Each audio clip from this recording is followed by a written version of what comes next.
in California and elsewhere. In addition, we plan to unify the growing Chicano student movement composed of both men and women in the state and in the Southwest, where most Chicanos and Chicanas live. The conference was part of the Chicano movement, the largest and most widespread civil rights empowerment movement by Mexican Americans in the United States at that time.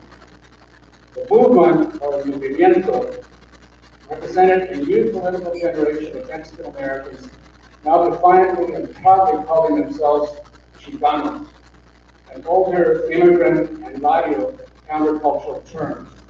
To be a Chicano and a Chicana is to be an activist in the movement. The Chicano movement was also part of the challenging and volatile 60s, which actually spilled into the 70s. Civil rights, ethnic rights, black power, women's rights, anti-war, pro-environment, all these and more were part of the struggles of this period. The Chicano movement was part of this history. It reflected its times, but it also made those times Chicano history and American history. Farm workers, Cesar Chavez, Dolores Huerta, los estudiantes, Brown Reyes, Gloria Reganes, Alicia Escalante, Las Adelitas, Católicos por la Raza, Richard Cruz, Vega López, the Chicano Moratorium, Mateo Muñoz, La Raza Libertaria, Sandra Gutierrez, Jorge González, the Chicano Renaissance, Jimmy Baca, Revista, Escuela por Trinity. These and more were part of the Chicano movement. El Plan de Santa Barbara was part of this history, and history it made in 2 days.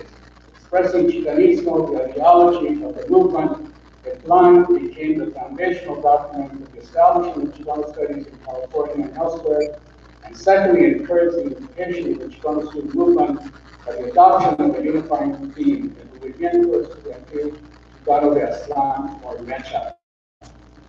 Our 2-day conference will mark this history, but also its relevance today, and more importantly, how remembering this history and legacy can help us further prepare and organize against the reactionary forces under the Trump administration.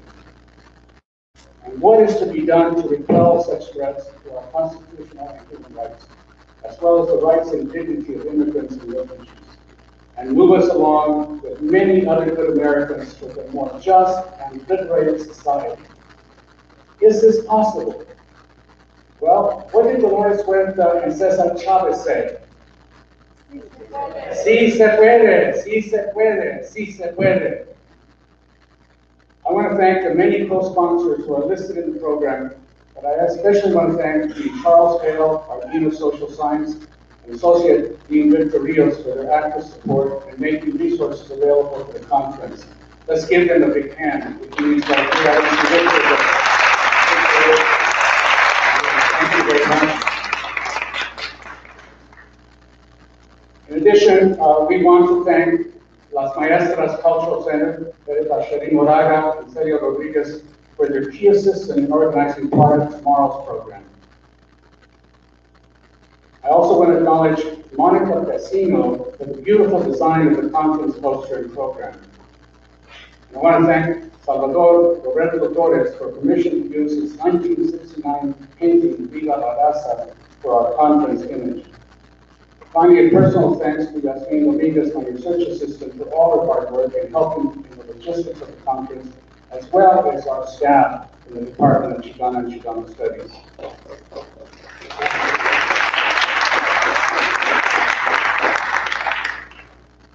I want to say a few words about the program. Today, we have 3 panels and 1 keynote speaker, all addressing the history and legacy of the Plan de Santa Barbara. All of today's sessions are here in the McCune Room of the Interdisciplinary Humanities Center, and we want to thank the ISC for allowing us to use the facility.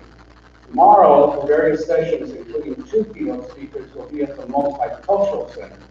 Tomorrow, we'll also start at 9 a.m., and we will conclude the conference with a special performance of the theatrical group Chicano Secret Service at 5 p.m. in the Lona Center. We will have a lunch break today from 12:30 to 2 p.m. For those of you out of town, there are various eateries in our student union or in adjacent Ala Vista. For conference speakers, there is a lunch for participants, faculty, and administrators in the Multicultural Center lounge, and we will probably be a bit gathered here at that time to support people who go the direction of the Multicultural Center. Finally, probably very importantly, the bathrooms are in the outside corridor to our left. Please also feel free to enjoy our continental breakfast over there in the library room. Now I want to introduce my co-organizer of the conference, Professor Bárbara.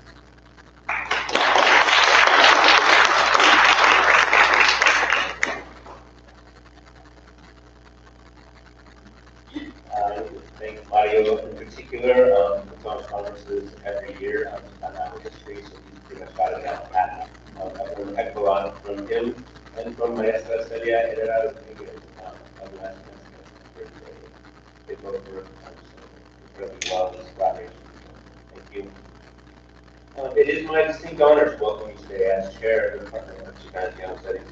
I have to admit that I do complain about the workload sometimes, but it is sincerely a privilege to serve this community.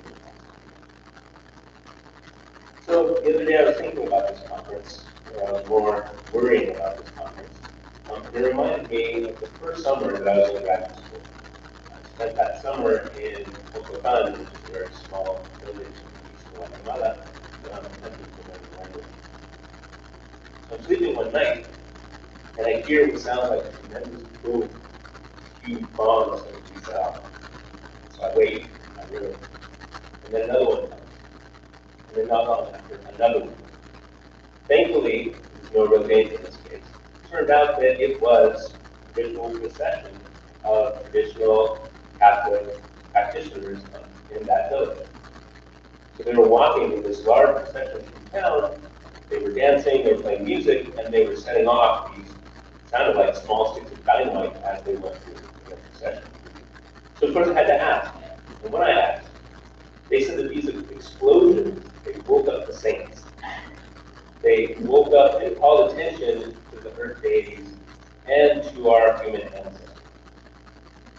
They were also a reminder that we're all in the presence of power, even when it ends. So I'm reminded of that ceremony today because it resonates with our presence here. We gathered here on Chumash indigenous land, and we're remembering and honoring our ancestors, both intellectual and genealogical. I'm also reminded that as participants in Chicana OX activism, we have a tradition of loudness that connects us to our ancestors. That tradition recognizes and honors our intellectual elders, many of whom have returned to this place today. So I would ask you to join me in that practice of recollection and celebration.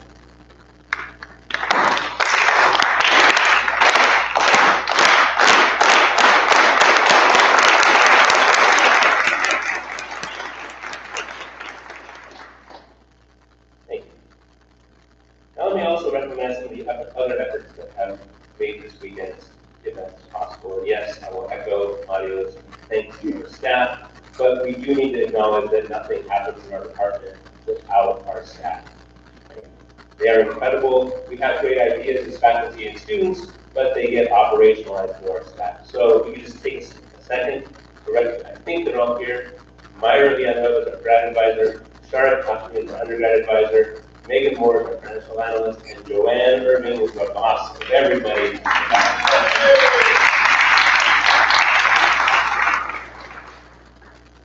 And I need to recognize that while it may look fun, and even sometimes relaxed, serving as a faculty of color in a department committed to social justice is not easy. I see it even more so now as chair of this department.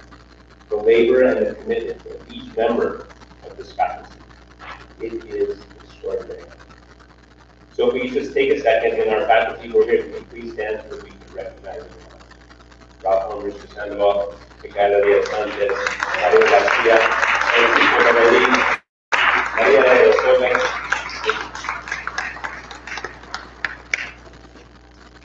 One last point before we get started. I want to explicitly recognize that this conference is not a magic pill. One conference won't solve it. Everything. Sorry. One conference won't solve everything.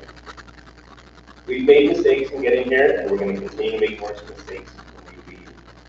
These are not intentional, but primarily are indicative of the volume of work we've been doing, we are doing, and will continue to do.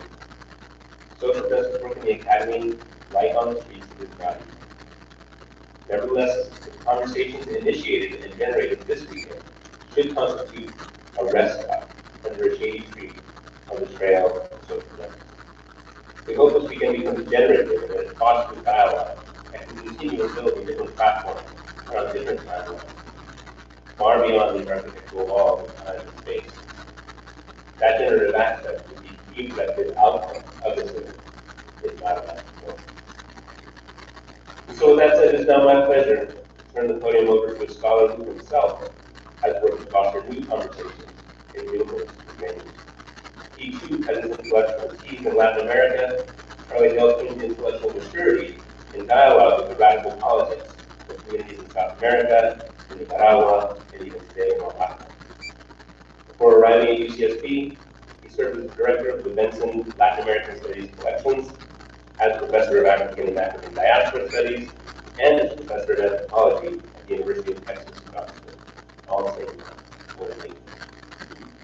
I give you a genuine ally of the Department of Transgender Studies, the Dean of Social Sciences, Bárbara.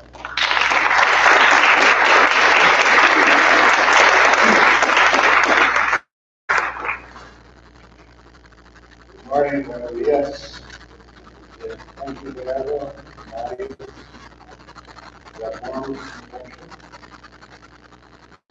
Let me begin by extending a hearty welcome to all those who have traveled from far to this historic conference. Funding for these students. The powerful central message of this conference, the wide array of faculty, students, and staff who came together to make it happen, the remarkable interest all within the rising phoenix of Chicano studies at the University of California, Santa Monica. The font of reflection and action that will continue to their research. And a very special saludo caluroso in particular. We stand tall thanks to you for the intergenerational dialogue. I can state with confidence that in the realm of higher education, the most profound and enduring transformation of U.S. public universities in the 20th century began with events 50 years ago when societal struggles inspired student movements, which in turn challenged institutionalized racism, opened the university's doors to those who previously did not belong, changed forever the canon, what counts as a written knowledge, and the larger purpose of our pedagogy, humanities and social science. Already on this campus, we've hosted major commemorative events for the founding of Black and Asian American studies. I see this conference not so much as a culmination, but as a foundation for the upward spiral of concerted action for continued institutional change over the next 50 years. Emilio Zamora, my former colleague at UC Austin, recounted not long ago the story leading up to the founding of the Latino Studies Archive, housed at the Benson Latin American Collection. As a graduate student in the early 70s, he and his cuates approached his mentor, an eminent professor of American history, with a collectively formulated proposal to create an archive, both to serve the community and to allow them to study Latino history for their dissertations. The professor's retort stopped. There's no such thing as Latino. Emilio and his fellow students responded by occupying the president's office, refusing to leave until their demands were met. Today, the Benson Latino Archive is among the most important in the country. Those students proved there was Latino history by making history. That was the era of the adamant no. The door slammed in your face. the generalized refusal that both characterize the adversary and shape the contours of the resistance. Those days are over. Indeed, as I've heard Mario Garcia insist a number of times, today's version of that challenge is to declare that there is no legitimate American history that does not give Latino and Latina history its right to say.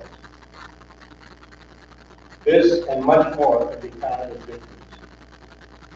A vibrant department of Chicano Studies, for an HSI with nearly 30% Latinx students. The historic Centro has been renovated. The Centro Las Maestras was recently founded. Yet despite these advances and many more, if we dig deeper, we find patterns that make for inconvenient interruptions in the narrative of steady progress toward fully affirmed and shared goals. Latinx students who, despite their numbers, still experience a campus that does not feel hospitable. Latinx faculty numbers at about 13%, less than one half the number of students, and 1/3 of our state's Latinx population. Our university administration widens dramatically with every run upward and ladder. At an even deeper level, to be located in Chicano Studies today, still, like 50 years ago, involves a tarea doble that I'm going to refer to. You must meet every required standard of the institution. And at the same time, many of you work hard to change that same institution so that it might someday more fully realize the aspiration of the families, the communities, the barrios, and the luchas to which you are connected. Moreover, at least since the time that Chicano Studies became Chicano Studies, this doble tarea took on a third dimension, working to transform internal hierarchies of gender, sexuality, generation, and their various scholarly deliberations. That's a lot of tareas. As for the university itself, the discourse of diversity has a sly way of simultaneously affirming and deferring its own promise of institutional change. A while back, I concluded a study in parallel issues in Guatemala, examining the obstacles to the realization of rights for the Maya majority. One prominent Maya intellectual, who had struggled for decades on the margins, and then in the late 1990s became Vice Minister of Education, put it to me this way: Carlos, antes siempre decían no. Ahora es más complicado. Nos dicen sí, pero. I suspect his reflection might help frame the challenge we face today. The Si Se Puede 50 years ago effected remarkable change into an often hopeful, at times frustrating, and always ambiguous Si Te. There is, of course, one crucial additional layer, which Mario referred to, which may make the era of the Ciclero look like the golden years by comparison. Gathering storm clouds of noxious racial retrenchment. There are so many manifestations. I'm sure none of them are news to you, and Mario will give me 8 minutes. I'd like to talk about any one. According to various polls, incredible analysis, we're experiencing a shocking decline in public confidence in research on universities. To be sure, this trend has many causes. It may even help us focus on problems that do truly merit our attention. But I have no doubt that one driver of this decline in confidence is fear of and opposition to precisely the broader vision of guidance like this one. We've made it this far in 50 years. I include myself in this speech, certainly not to claim any credit, but not simply as an ally either. I belong to you because under my watch, we do not achieve forward motion and realize the next phase of aspiration set out in the Plan de Santa Bárbara I will have failed as dean of social science. So yes, if we had made it this far in 50 years, and there's more to come, we can expect some sectors of our society to conclude that it's time to put on the brakes. This makes the road ahead exciting, promising, and extremely challenging. Perhaps even more complex and multifaceted than it was 50 years ago when the primary objective was to overcome the known. Now we face the institutional stasis of the CFEDM, combined with a virulent backlash, which together could easily yield an inclination to pull back in self-defense and self-preservation. Yet the collective energy of these three commemorations and the upward spiral they have generated sends a very different message. Listen attentively to the precursors, take inspiration from the plan, conduct rigorous analysis of the conjunctura, formulate a collective strategy, and take action. The best way I can think of to defend the progress to date is to forge plans for the future, while deepening ties with the majority population of this state, the very people who the public university is truly meant to serve. It will require different rhetoric and updated analysis, but the basic aspiration of the plan is still valid. I quote, only by comprehensive programs instituted and implemented by Chicanos, for Chicanos, to focus on the needs and goals of the community with a larger purpose of academic institutions to be served. Today we call it community engaged research. Chicano Studies is already one of the epicenters of this work on our campus. Through this conference, you will help us imagine what community-engaged research and pedagogy might look like 10, 20, 50 years from now. I look forward to learning from the fruits of your collective intellectual labor. As was the case 50 years ago, the University of California needs Chicano Studies to help show us the way. Thank you.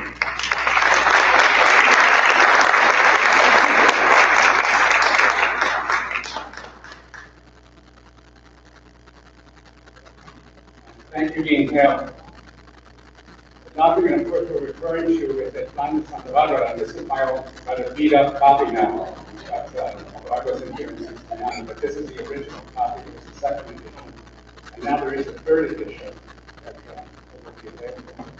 Our first panel, as we move on, is this third special panel. But this panel brings together some of the participants that were here in 1969 to help organize and attend and participate in the historic Plan de Santa Bárbara Congress. So we're going to look forward to their discussion of their memories, how they see the legacy, and how they see us going forward. The panel will be moderated by two of the former participants, and I'm going to give them an introduction, and then they will introduce the other panelists, and then work out their arrangement and speak to the different aspects of the conference 50 years ago. The first moderator is Fernando de Necochea, to my left. Fernando was an academic advisor in the College of Letters and Science at the time of the Plan de Santa Bárbara Conference. He was one of the key organizers of the conference and significantly involved in the draft and publication of that time. Fernando served as vice director and director of the Chicano Studies Research Center established at UCSD as part of the establishment of Chicano Studies on this campus. He served in this capacity for several years. He was also the advisor to the president at Stanford and the assistant provost at Stanford, and later director of financial aid and advisor to the vice provost at Brown University.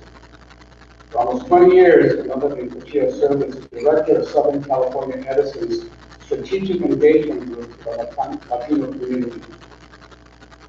He received his BA at Dartmouth College, he graduated from UCLA, and he is the very proud son of Calexico, California. He serves on many boards and left, including the chair of the board of directors of AlphaMed Services Corporation. So let's give Fernando a nice hand.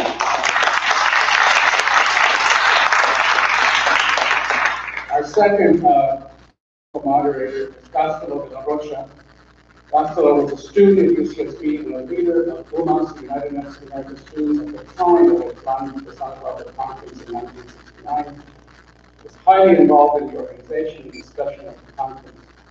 He graduated from UCSB with a degree in political science, went on to acquire a law degree from Both School of Law at UC Berkeley. When directing an UCLA free clinic, Costello went on to found Ultimate Health Services Corporation, which he is the president and CEO. Ultimate is one of the largest federally qualified health centers in California and among the top 5 in the country.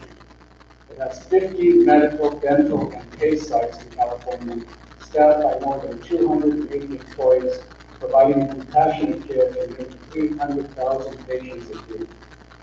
Costello has received many awards for his work, including from UCLA, the LA Business Journal, Lifetime Achievement Award, and the Hispanic Congressional Caucus. He's also a major collector of Chicano Latino art, which is displayed in his many health clinics as part of the healing process.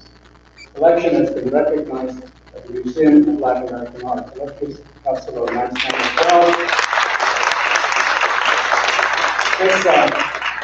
This panel goes from 9:30 to 11:15, a short break, and then we'll have a keynote address at 11:30. So I'm turning it over now to Fernando Costello to proceed.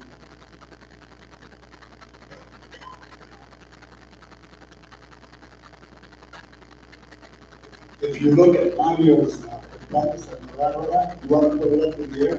I don't think anyone has read that book more than Mario.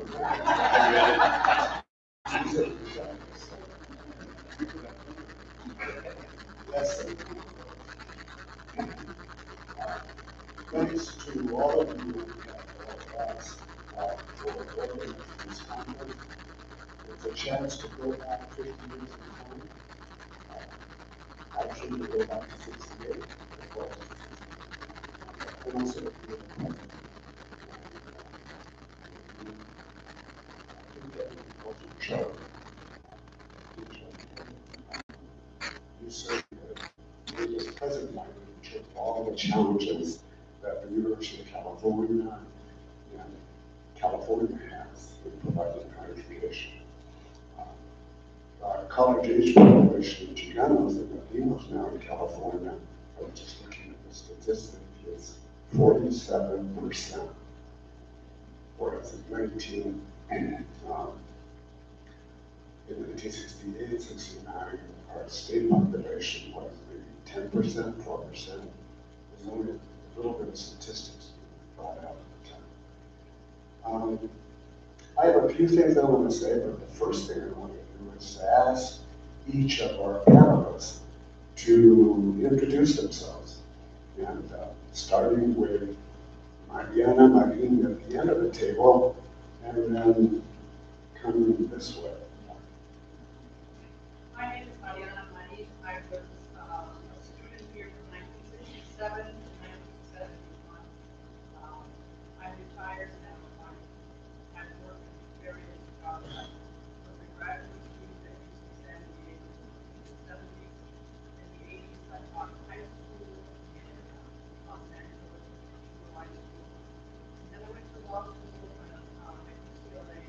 My training was in I worked with the legislature at West California, writing, drafting legislation. Not my ideas, I took the legislators' ideas, legal work. I retired in 2013.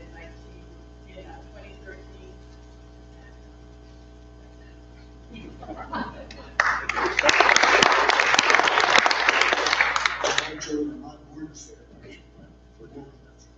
I'm Yolanda Garcia. I introduced the in 1966, and I'll talk a little bit about that in the presentation.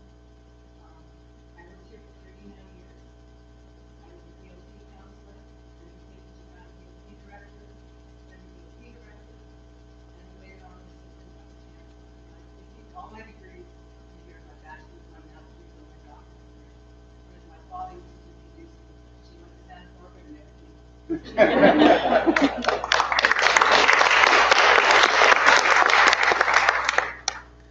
My name is Phyllis Ortega Arias.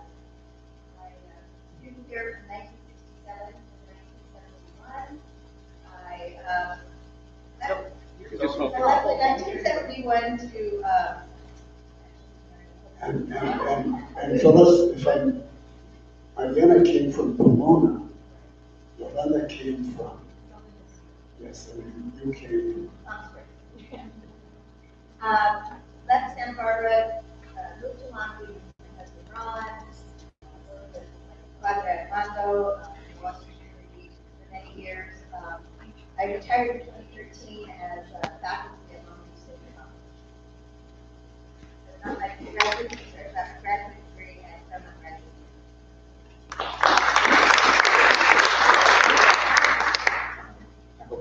Crosswell, Newman, Boyd Garcia, semi-retired also. Currently, I'm trying to fill in the health part of the legacy of the Chicano movement. There was a health part, it is very significantly. After Juan Santa Barbara was a founder of La Clínica de la Raza in Oakland, and then also that taught at UC Berkeley School of Public Health. But I realized the community is more important. I worked with Vasquez Health Center as CEO for 24 years. And then more operations in the district. So I came here in 1965.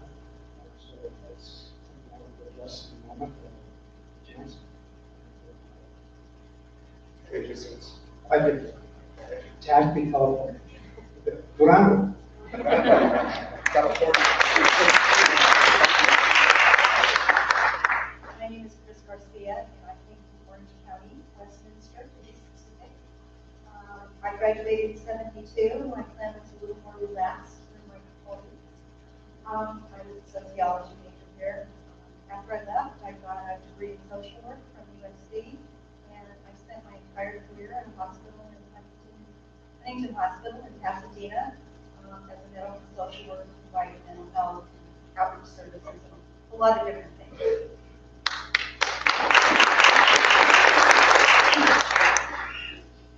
I'm Bill Beer, and I owe my experience to the Women's Organization.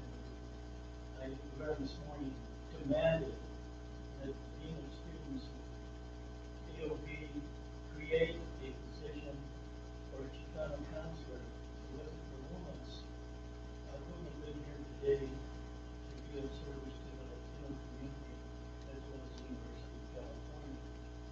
I was born in Santa Barbara on St. Barbara's Day, December 4th. And went to Santa Barbara High School, Santa Barbara City College, San Francisco State.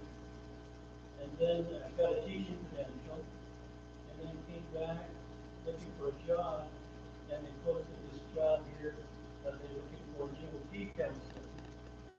And I applied and was successful for it, and you'll hear the rest of my remarks when I do my presentation. I'm seventh generation Santa Barbara, so we got a lot of Santa Barbara in me.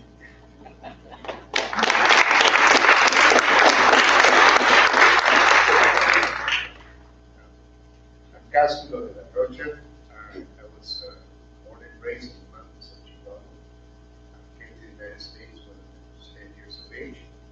Ended up in Ensenada, Tijuana, East Los Angeles. Attended the best high school in the Los Angeles area called Roosevelt High School. And it is really a pleasure to be here.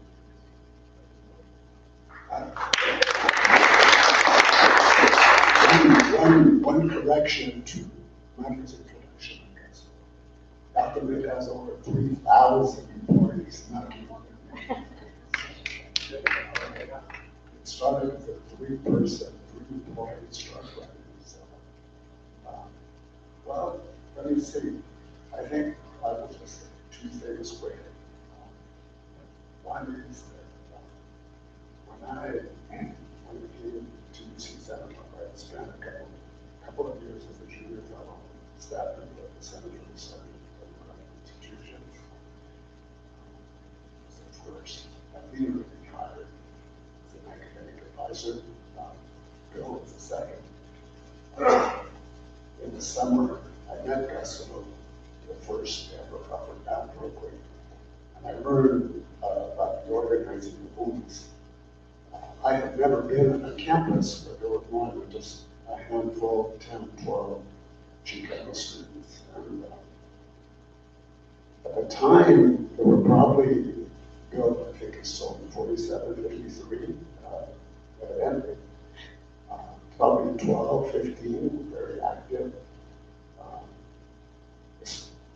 And then people 50 years ago who were at this panel came to Santa Barbara. Some of them did it, you know, no financial aid for like counseling, few supportive services, very challenging suddenly to go from the high schools they had gone to university. It's incredible that they came together to support each other, but what I immediately saw was this great desire to serve the community. To serve the community and also to open the doors of the university. I think what stands out in that stormy year of 68, 69, 68, assassinations, the war in Vietnam, raging, is that we were able to gather. This is Chalavia, a history professor, which is a part of this. And together, we developed and brought to the Black Conference a really powerful, comprehensive view of what the University of California should do in relation to the needs and aspirations of the Chicano community of California, as well as the students. The threefold function of the university. That's why we call for a research center. But we also have busy community service program, an academic department,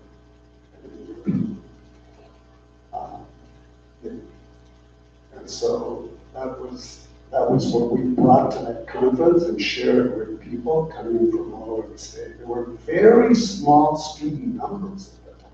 I mean, really small on all campuses. And people came here from all over the state. We were chosen as the central location. UMass did all the logistical work to support the conference. Some books say it was an academic symposium. Not at all. So, first, and second, I am still so moved by the passion, the commitment that these then young people brought to the politics of that year. And it was really a very brave undertaking. Nothing like that had ever happened here or elsewhere. And so being here with them, it's very moving for me, deeply moving. And I now pass the moderator role to Gus Rocha.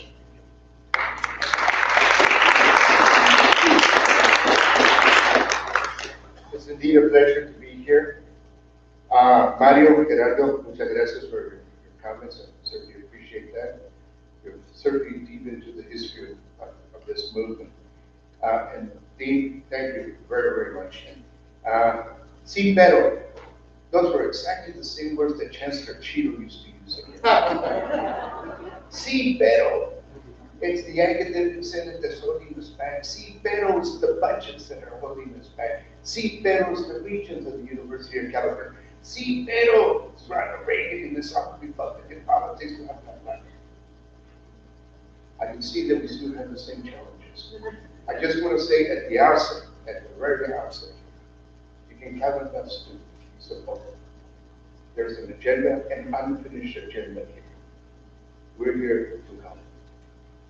And by the way, there's 6, 7 constitutional officers that just got elected in California.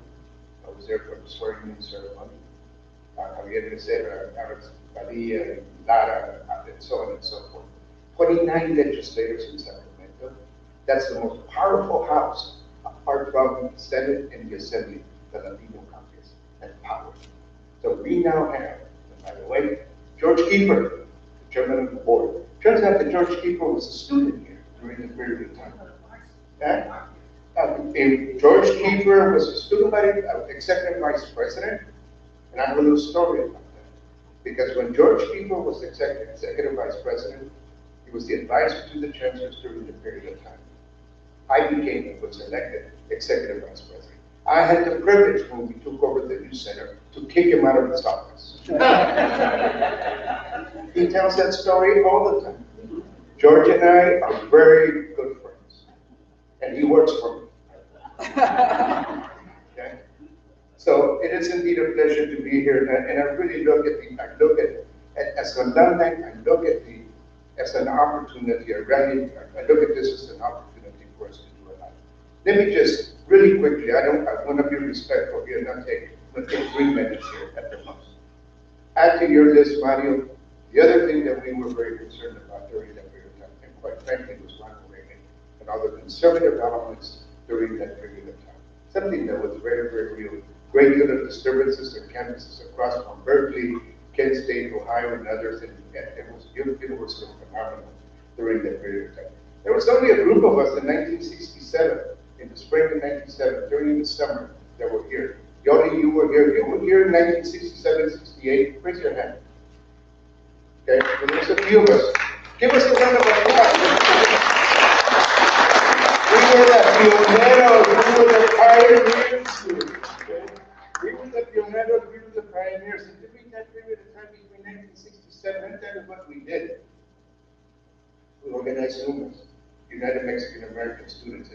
I'm not really sure whether it was my idea or whether it was Boet's or it was Yoni's, but I take credit for it. I started making calls Garcia, putting together this organization from the student director, and putting together this organization called United Mexican American Students. We learned about it from San Fernando, from the Davis campus, from other people that were organizing. Came out of East Los Angeles, the Brown Parades, David Ramirez and David the Black David Sanchez is my classmate. We were homeroom partners, okay? Along with Ramirez, the director of communications. So this Chicano movement was something that we were already a bit attuned, so that when we started here, we organized students. 50, forget it. Jesus, I called, mira, estoy organizando tal y tal. Your name is Carlos Martino. No, it's not Martinez, it's Martin. Martin. Okay, we'll leave it alone. Don't worry about it at this point. So we brought the students together, and during that period of time, we put together 4 conferences. We had hundreds of students that came. At that time, there were more students from East LA, and there was only 3 of us, that were from the Tri-County. Can you believe that? More students from the Tri-County. There was during this period of time that we were looking for advisors. And there's 3 people who we identified. Jesus Chavarrin, highly recommended by Juan Gomez Quiñones out of UCLA. Fernando de Necochea, we need to check his credentials carefully. So we delayed a little bit on that one. And of course, Bill Beatty. This is a position that we were very interested in. These guys were indispensable in the things that in the shadows, always careful, but very much present with everything that we did. As I mentioned, we took on, or we organized. We took on the administration, we took on academic senate, Chancellor Cheatham, all of these guys. We took the Gaucho on, we took the radio station on. We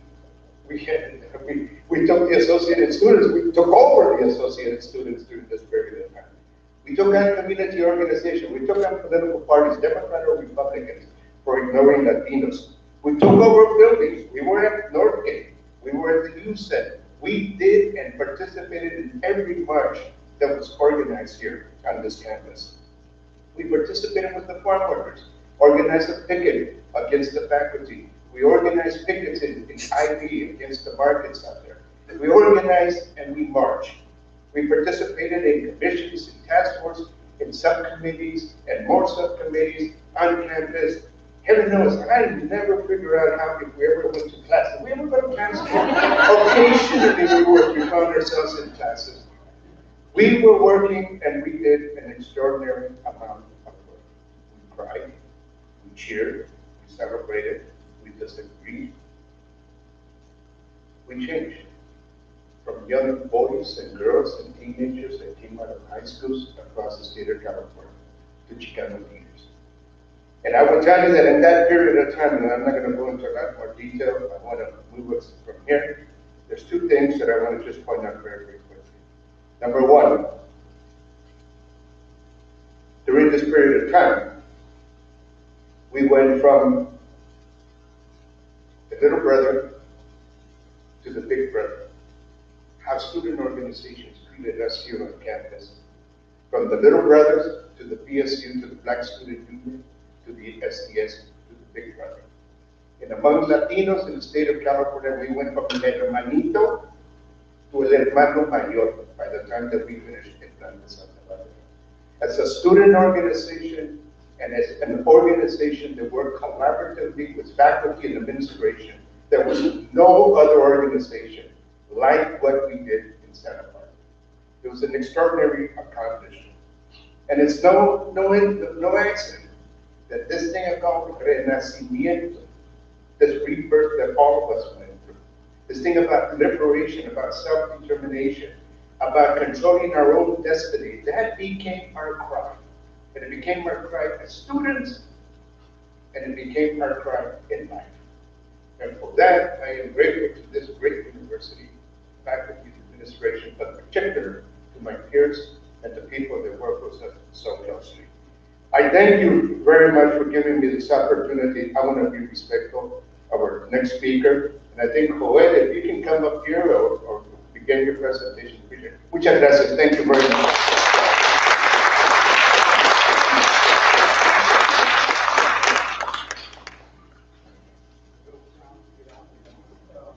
Okay, Joel, you can sit.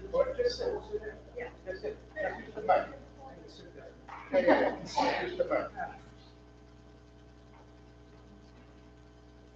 Again, good morning. Yes. I want to start out by we're up here as if we're unique or somehow maybe something that none of you have done why. I want to go back to the time that there were people who were here as students during 1969 here we're talking about. Could you stand, please, if you're here? Yes.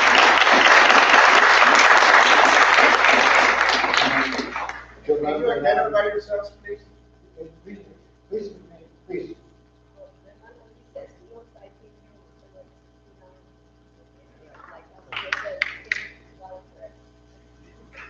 And I'm Yolanda Lopez, and I came here from 1967. 67. I'll take a little bit of time since we are about were there more Lopeses? Yes. The world. Lopez. So when I'm going to go back to 1965 when I came into this county. And that's what we're speaking. He said, we called, oh, Garcia, there's a Garcia up here. So I don't know which Garcia I recall, but I remember that when I got that call, that was really the first time I knew that somebody wanted to do something about what we were experiencing last week. And that constantly reached out. And reaching out in a lot of forms, sometimes great reaching out. And that can be careful about it. And so when Joel during the day and Joel at night, that's Joel, it's just Joel all the time. So I came here in 1965 and we were non-existent. I mean non-existent. If there were any we were looked at once, if we looked at all, the time long year, and we all came from the school. Very few that would admit they were came out of basically going through the kind of the crevices, the door of the university. We somehow called it that we did, and we were told we shouldn't. These are the best students at West to admit to seeing. So I remember seeing they give me a psychological professor to come in and say, well, we don't know what you're going to do on here. I mean, that was the first thing to spit out. I said, well, I'm here. Well, then they come back again and said, well, you know what? We read through the wrong test. Okay, well, yeah, you did. You read the wrong test. They read the wrong test for all of you. We're here to celebrate. I'm here to celebrate you. All that you've done. If we got to be started and we all know, we've all made it to reality. In 1965 until 1967, I got that home. I enjoyed actually school, but I didn't see myself in the mirror when I was looking around. And so I got to school and we went from there. We then organized, and I still remember the speech he gave. And we get together like that. So he's changed it. And we did reorganize. There were enough of us to be able to organize. That was a godsend. EOP has a lot to do with that. That's a constant EOP program. Doing enough to just, calling to the door or whatever it was closed. So with a few of us, and arguing whether there's 40, 50, 60 of us, I don't know the number, but that was a lot better than non-existent. And so we got together in the community. Umas, like all of you, we found this year, there been one, I know you can't see it well, but this is like a catalytic event. It says Teatro Campesino, and it has this, so on that issue that we did not read, right now, Teatro Campesino, we'll make our own image. We're not the young people, we're Chicanos and Chicanas. We're here to come. And that means things have to be done differently. And that's what we did. EOP or the area represented, we demanded 500. We thought we were demanding a lot, 500 additions to the year, all in 2025. No, nothing. It takes us on. It happened. So, I think Jose de los Jimenez, we gave a speech at a radio station, and there's Jose Alfredo Jimenez got up, radio come in, and said, well, we are influenced by art, by music, by so many things. What I was actually specifically addressed was the workshop. I was the second chair of actually the first chair, second chair, and we organized the case request that was received at the second half. A lot more happened here before then. I won't get into all that, but between 68, 67. And one thing you don't, I think most of the time realize in one year, 68 to 69, all of this happened on the campus and in the town. So, Flaman, I was briefly about, I was the moderator for the action workshop, and the number of people that were in that workshop was amazing. The number of people that, I don't know how many were here that were at the line meeting. Are you curious? And that's awesome. Yes. And of course, what I see on sick was we generated a model here. You see something else that's different. We included all the tripartite mission of the university, that was basically teaching, research, and public community service. Services. We said we want climate, studying climate, and we organize research community. That was very important when we got to many customers and to us. So I did very proud of it. The most important thing to me was that community service to be an obligation while you're a student and obligation. So I've done it. To be here. Thank you.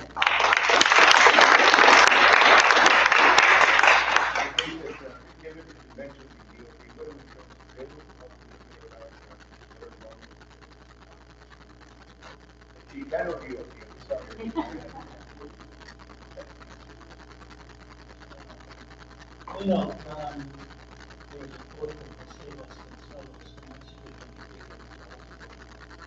said, at this time, we must remember the university movement. It was in that spirit that used to let speech transcripts it was running to see this work by taking admissions at the University of California, teaching, research, and public service, and creating a proposal from a Chicano perspective, taking admissions from a Chicano perspective. The creation of the Chicano Studies Department, an organized research unit, a public service unit, which included a new administrative unit called Chicano UP. Proposal was approved during the spring quarter of 1965 and implemented in the winter of 1970.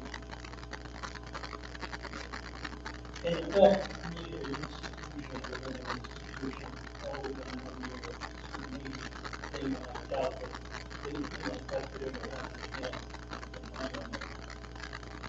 The center of the facility that would house all 3 units, Chicano UP and the organized research unit began in January 1970, and the Department of Chicano Studies began July 1st, 1970.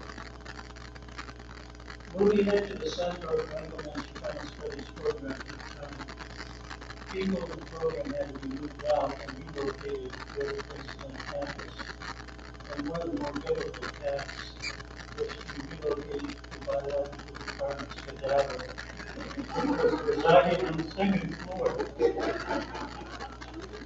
which was going to be our Chicano Studies library. And that's not.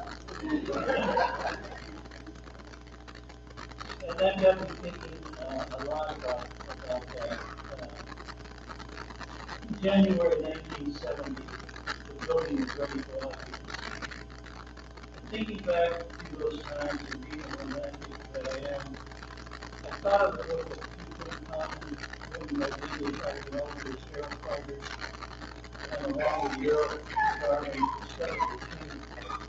I would like to read 2 paragraphs from that book.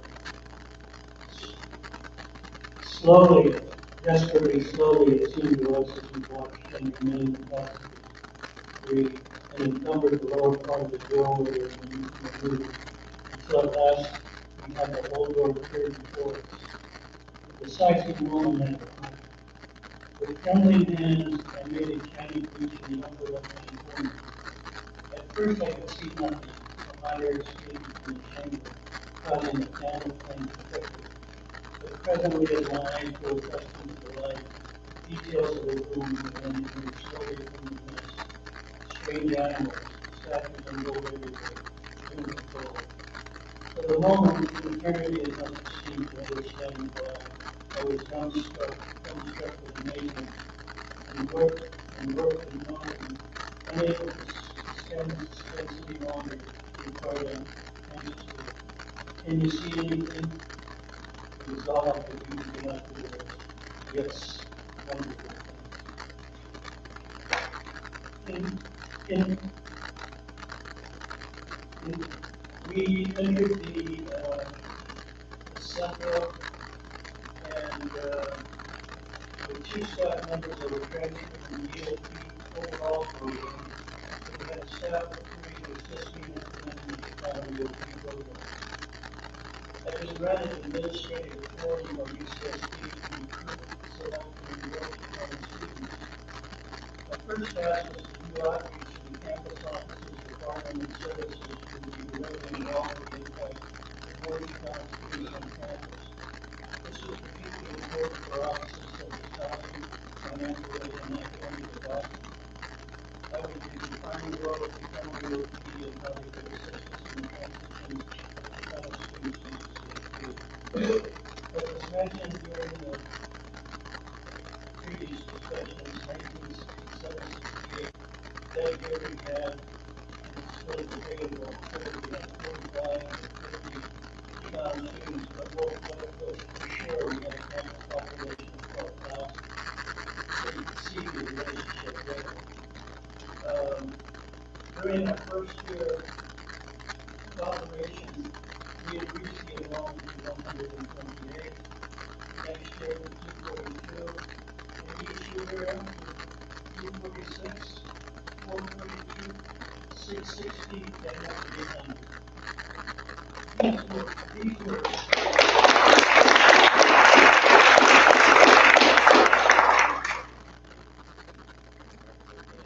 These were barriers. There were barriers that came with the EOP based over years. But I want to repeat this about 4 years ago, UCSC was recognized as being the first great research universities in the country to be designated an Italian institution, with over 25% of the campus being Hispanic. In the fall of the year, we had, the fall of this year, we had a record 26,521 applications, 900 resumes, a record.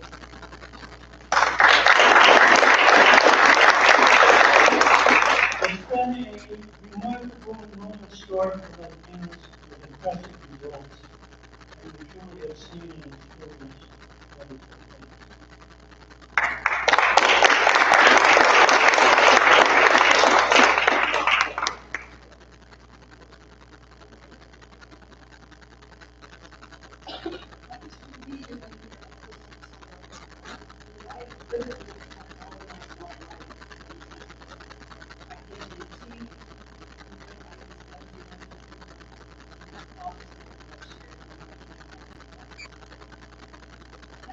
Very hard.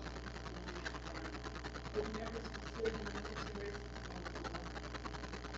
Represented many generations of pastors. I had cousins who were my peers in prison and certainly were my mom. And in all the generations, and I believe I have now 200 cousins. I was the very first one to ever go to college. My immediate family lived in Footville, Sacramento,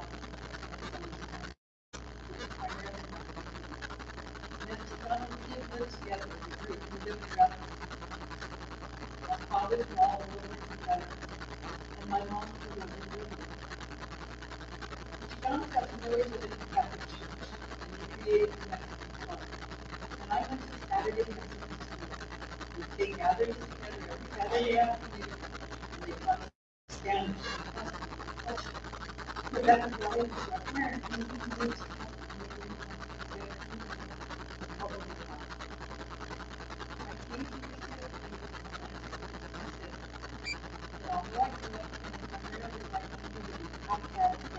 By the way, I was really different from everyone else. My roommate ridiculed my little confidence. She ridiculed my cooking. It got to the point that she actually took steak and taped covers in the refrigerator to keep my food and drink away from hers. And I don't think she thought I was going to steal her stuff, or she thought I gave her something to eat. But that was my question again. And I wanted so desperately to bring these things to me, my mom didn't let me. She kept saying, if I'm not sure they say I don't really care.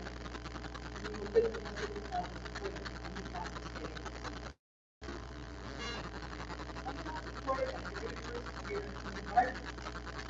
Once and then I found me crying in a little camp which was now near the Great Artery. He asked me what's wrong. So I told him. He told me you need to stay with somebody. Our community needs people like you here in this community. And he rallied crying around. And the last thing I walked talking to me, the one study off the electric lab, and this kind of, I was like, they adopted me. And they shared their lunches and their stories. And they became community. And that after the pregnancy, they continued. You're not the president of the you said apart. We used to walk in the yellow meeting, I was nice, and get around me, walking in my car, and serving the people, and whatever it was, and I'm with them. It took almost 18 months before I went to school. And that's what I've been thinking about my car. And we got around the day that company was shipping. And for me, and I suspect for many of us, it was one of those things. The journey from us became very easy for me today. The situation we were dealing with on campus was often wrong, and we needed to do something. And opening doors to higher education and teaching the world for me have been a goal and a general life. I understood that it was built on a place in the rest of the world. And we were connected to interfering with research culturally, academically, and emotionally. I understood that we learned in different ways and in different ways from all parts. And I knew what it was to live with paycheck to paycheck with worries and be a paycheck. And I knew what it meant to have your parents rely on you. I was the most educated person of my parents, and I only explained things to them. And I listened to my Bárbara, I didn't know that it meant nothing about my responsibility. And counting on us, I was home regularly to explain daily and emotionally. And I heard from my own life, upbringing, and life, and I recognized it in the way. And when it came to medical income, and proper security was going to follow me. I so understood in my professional work, as I found myself again in community college and had become confused with what I had been experiencing in high school. So getting departments to accept and value our students became a non-moving task. All of this impacted our students and affected their and my perception of self, ability, and needs. The community became an ability to share what we've done, and we need to do it better. We did our own outreach. We created our orientation. We had a parent conference because we knew that having your youngster, your daughter, your son, leave your home affected the entire family. And we knew that there were very few materials around which for our families to look at, not just information for life.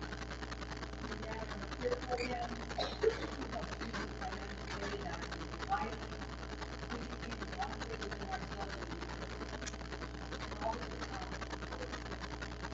A place like that for me was when I was little. I grew up in a very local responsibility. We tried to provide everything that students might need, and thus we were duplicating all the different students there. And with the advent of the California Legislative Teacher Action Program to deal with real money, we took on the high school outreach aspect to bring out the outreach program.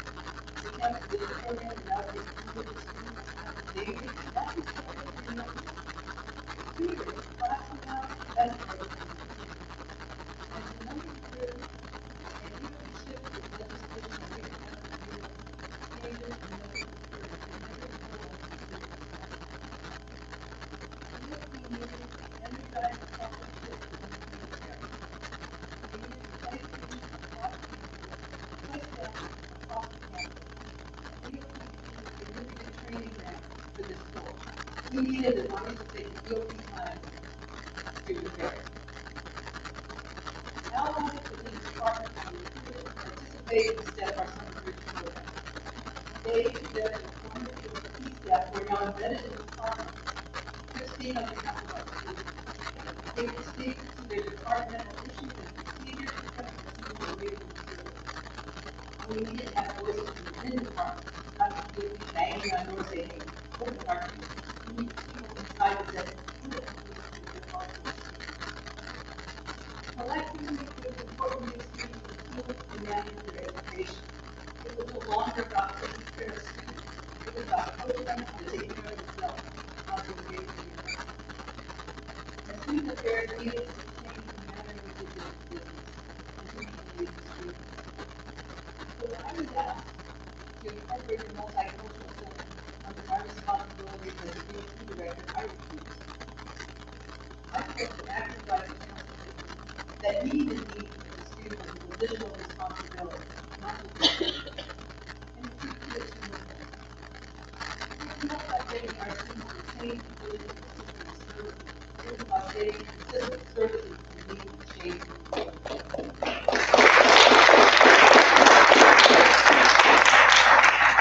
It was about having service departments become accessible and relevant to our future. And now that recent history is a reality that I never knew could occur throughout my entire experience. I've been here 31 years.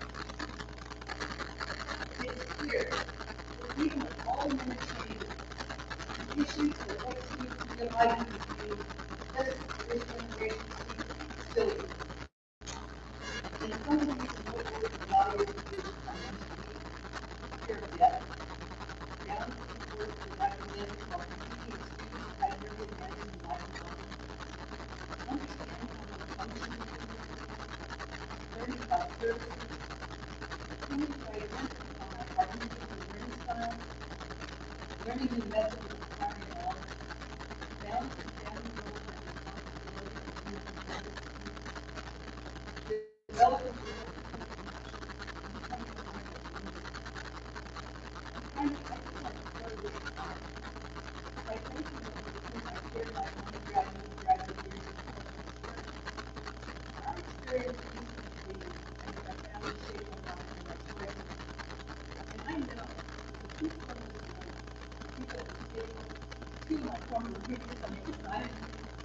and those of you that I know that your work has made a difference in many lives.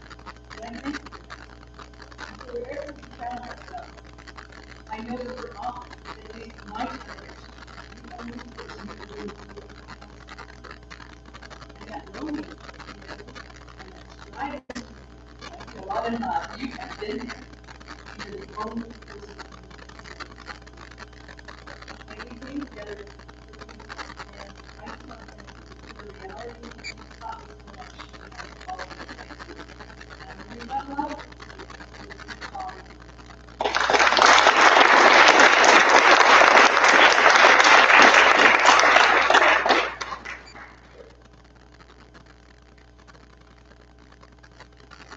Just whenever you like, we're perfect time. Perfect. Very good. Mine will be very busy. I came to CSU in September of 1967. Undergraduate student enrollment was approximately 10,000. During my reporter, I saw very few big families, brown faces, or had a visitor. And I thought that there would be more counties among those 10,000 students than I saw. So that was February of my first year. I remember that I responded to a ad in the newspaper. I was an actor. I was an active participant. In the fall of my second year, PSC proposed a computer center at Royal Hall, and among its demands was the establishment of a college of Black studies. Who was not only supported the PSC, but was active in the United Front. The United Front was that was composed of PSU, the Radical Student Union, and also basically SDS, and some women's groups. The United Front occupied the youth center for a little while and started establishing new universities there. We were very active and did participate in that organization. UMass was in contact with other technology groups throughout the state, where there were efforts to establish a more relevant curriculum. Most of them were under the trying to establish some studies program. And in Houston in particular, that was being done through a film world studies perspective. That would have been in San Diego, with UC Berkeley, and it would have been at San Francisco State. They were involved in efforts to establish critical studies programs and curriculum in economic studies in that area. It's strive to find third world liberation countries like both efforts and at During my second year, we approached the administration about funding a trip for 5 of us to meet with Chicano student groups in the Southwest. We were hoping to learn what those groups were specifically involved in. So, during the spring break, a month before the conference, the administration made available a station wagon and also gave us a credit card for gas. So 5 of us took this trip in the station wagon to the Southwest and talked to the group in Tucson, El Paso, and Albuquerque. During the trip, we found out that both the Gonzalez and the Crusade for Justice were going to be going the National Chicano Liberation. So we decided to drive all the way up to Denver and see what was going on. 2 of us stayed and participated in the conference, but 3 of the others drove back to San Barbara to be there at the tiny school facility. We also had to have enough money for us to stay, fly back to San Barbara. So close to 1,000 people from throughout the country with not only students participated in the conference. So it was a huge exchange of information, many workshops and lectures, and much discussion. Cultural, nationalist ideology and the different Chicano identity were prominent in the discussions at the conference, where Alvin Castro claimed the United States was the abstract. It's against this background that the conference on its month took place. My recollections of the conference are those of one of the worker leaders. Among my memories of the actual conference, two stand out. I remember participating in the title. The conference was organized around a workshop where participants discussed designated topics. At the conclusion of the session, notes on the matters that were discussed would be brought to the typing room, where a bunch of us students who had portable typewriters will type and mimeograph notes for distribution at the next session of that workshop. The typing tools did a lot of typing practice. There were no laptops, tablets, printers, or photocopy machines. So, my other memory was that the typing tool was staffed mostly by women. And also, if you look at the steering committee, composed of 82% men, and editorial board was exclusively men. This was typical, and it reflected the male chauvinism that characterized the time. There was a lot of male chauvinism in the women knew it, and we would discuss it and try to find ways to combat it. Aside from these women members, I also remember participating in discussions of one of the workshops. I don't remember what I said or what I said. Most significant outcome of the conference was the change in the name of the organization from Pumas to Vector. The signal and society cultural nationalism beyond ideology has resulted in 3 principal ways. First, by the use of the term Slav in the name. Second, by identifying ourselves as Chicanos rather than Mexican Americans or Chicanos. And third, by using Spanish rather than English to name our endeavors. The new name also incorporated a political aspect by referring to a movement.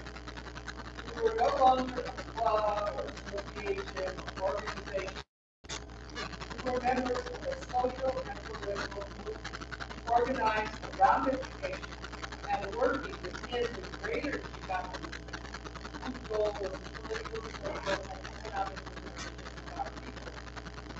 Student groups were no longer to be isolated from one another or confined to one particular campus, but to be linked one to another, united in a movement, we were to have a common ideology and were trying together to achieve educational changes on the campuses of institutions of higher education here in California and in other Many of the strategies outlined in the plan are already part of what our local group is doing to establish both the center and the department. The first class, which you found study, offered here at UCSD, was a class called Sociology of Mexican Americans.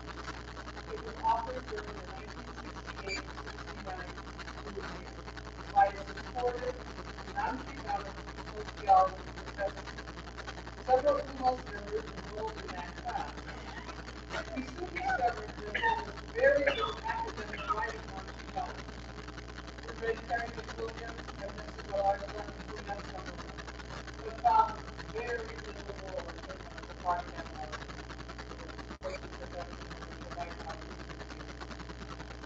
Then, in the 1970-71 school year, Pete Castillo, a newly arrived history graduate student, offered the very first Chicano history class at UCSD. By the time I graduated in 1971, the number of Chicano students was increasing. We had the library in 406 and Chicano faculty in 3 Among the faculty recruits at that time were Amado Padilla in educational psychology. Ms. Carlos Ornella in poli sci, Carlos Zamora in Spanish, and Jorge Huerta in Dutch and theater. We have come a long way in the last 60 years. Many Chicanos have graduated from UCSDs and other institutions of higher education. There are many more Chicanos holding political office or who are teaching. However, and also many more who are politics. However, we must never lose sight of the fact that there remains much more that needs to be done, and that the struggle continues. For example, we need thousands more in our public schools. We need instructional materials that address the needs of English learners. We also need more physicians with adequate and affordable housing. We must commit to continue this program, the responsibility of each of us to continue to combat all forms of discrimination and injustice.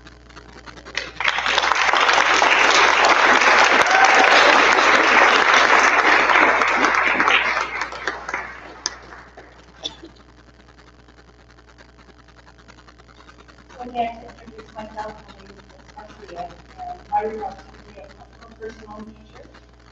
I'm not sure it's a farm. As I said, I'm a mental health practitioner and I'm proposed a lot analysis of my experiences. Let me tell you a little bit about my background. My father's family was he grew up in a time of overt segregation. There was Mexican day in the pool, which they drained the water. So my father told the Mexican community paid much money to build a church for service and walls in the basement. As soon as he could convince his mother to hire that as age, he joined the Army Air Corps in World War II. He flew missions over Germany as a radio and police gunner. And then after World War II, he stayed on in the employ of the Army. He went to Belgium, where he met and married my mother. When he came back, he took advantage of his GI Bill. He was the first person in the United States family to go to university. So probably not in the family who became family Mexico. Well educated. So he graduated from Tulane in about 1953. Always, by then I was born, and always in my life, he was writing projects in front of college. There was never a doubt in my mind about what I was going to do. So when it was time for me to start high school and get my classes, my father stayed home from work to go with me to see the youth council. My daughter was banker of business and agency, and we were my father was the council kids. So he comes in and sits down and said, "Where's the life of this man? Extremely important. My daughter is going to be in the industry and ensure that I found a teenager, I've never seen her father in this role, and he can take her down. Now, his son might be, you understand, how did he think it was necessary for me to do that? he was a lot less thanky than I was. So I did well in high school. I came to UCSD on my own effort, and he was there too. I would say in the fun, we talked about social consciousness. There was a good example of issues with Georgia. I was a good example of what was called in the next American graphic knowledge and steps, heritage, and that kind of thing. So I was quite well aware of how to grade ourselves in the culture. So my introduction to the Western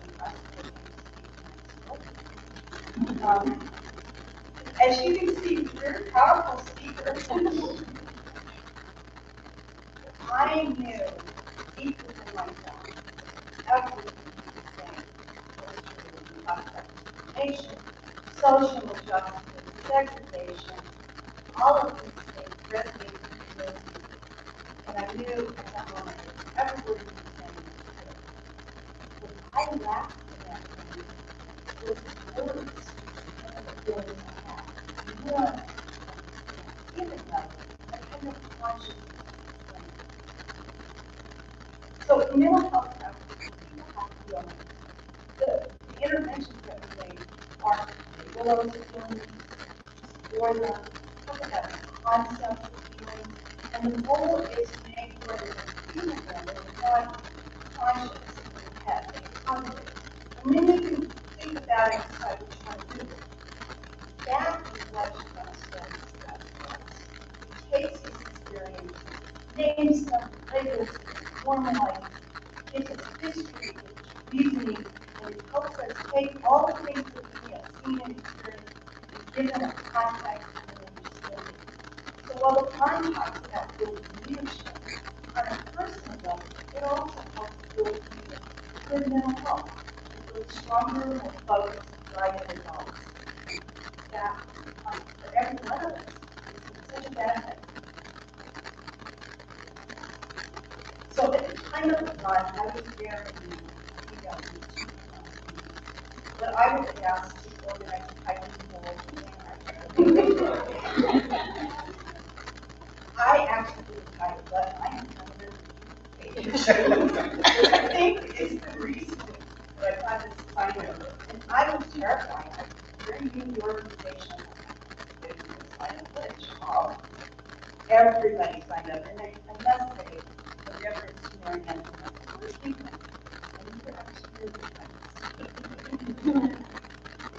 we were so hard in the hiking pool.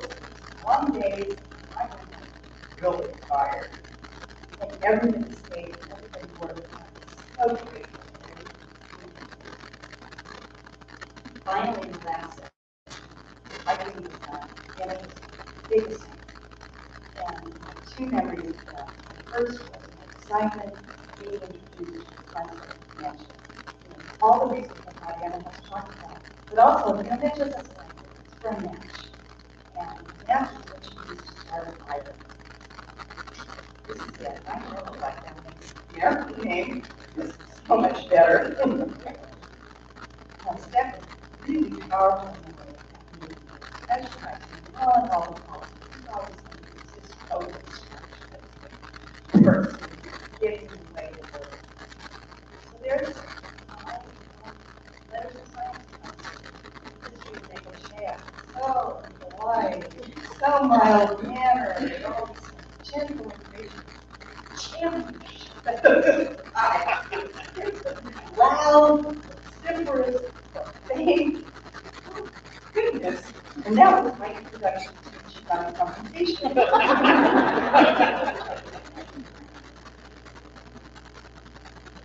My work after that was moving to the planning process. Things that brought the times of life. I got to organize cultural events. I helped organize the conference that we held, all the community colleges and began to focus on catchment area. I got to help coordinate the lesser known survey that we did a lot in Santa Barbara when students from thousands of years coordinated their work. the last year I was at UCSD, I got to Louisiana High School. I take my book from UCSD because higher education is bad. And I do remember something that I learned as a sociology major, but really my life skills and my working skills continue with me. I learned how to engage others. I learned how to collaborate with work group. I learned what it was to have a project and timeline, bring it in the way it's supposed to look. We were in our mind. As young people, we were not even 20 years old. We were very organized and sophisticated. Everybody was always very involved. And I think that skill set is good for anybody in any career. Being able to organize, to engage others, to make a community, that will carry you to any career. And that's another thing. Lastly, I'd like to share an experience that I mentioned earlier in pretty much before I retired. I was talking to my office manager, and she ran up to Texas, great woman, talented woman, but never had the experience in higher education. And I have no idea the context of this conversation. She said to me something like, "Trump on Barbie, who have contributed nothing." Oh my gosh. So we had a bit of a conversation on that. But what it really brought home to me is this is what she done on studies years. If this is a continuing work in the early comments about engagement, continuing to bring this knowledge out in the community, she never had that opportunity. And look at what she did. She spent 60 years in the shape who she was. That's why we come together here for this. These are the things we need to continue to look at. Thank you. Thank you.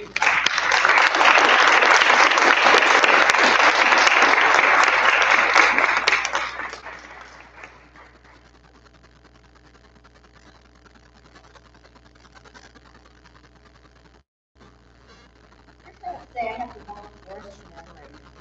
I usually have to rely on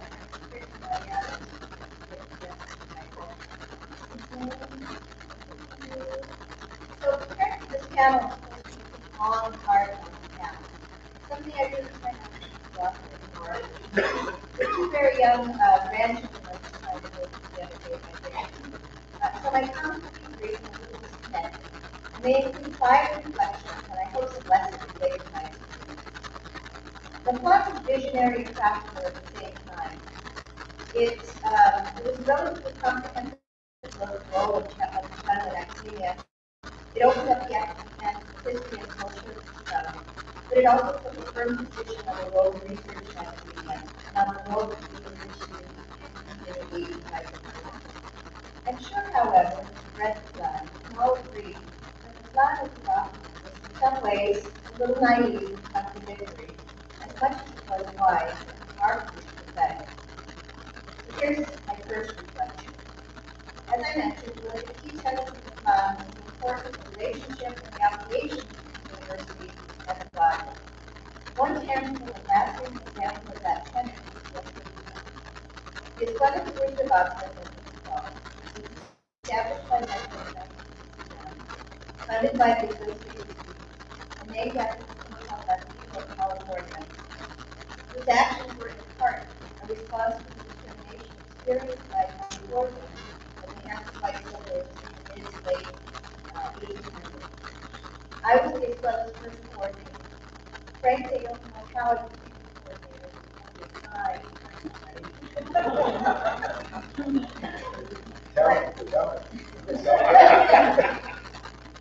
My stint was short and soon followed by Nathan Lozano and Yolanda Garcia.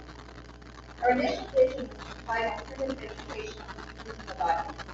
We started by providing two elementary school students, and our campus is in the heart of the Bayou, the forefront at 722 North Campus.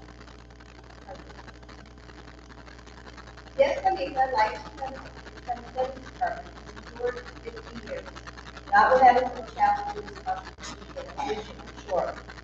Students today still operate as the leader by offering community services and college awareness to children and their families in schools and communities down on campus. For me, today's conference is celebration of La Espanita as much as it is. Reflection number 2. Unfortunately, the fight for inclusion of China studies in the academic canon is still a struggle. It never made its way to the body of the education system.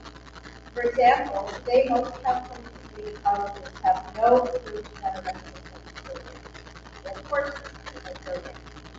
Only 9 of the state's 114 community colleges offer an approved associate's degree, being social justice that may or may not have necessary information.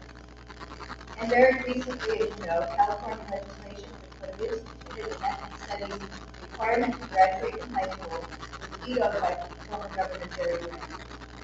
In Texas, the state has recently approved an ethnic studies course for all high schools, but not enough to have a lot of controversy in the way.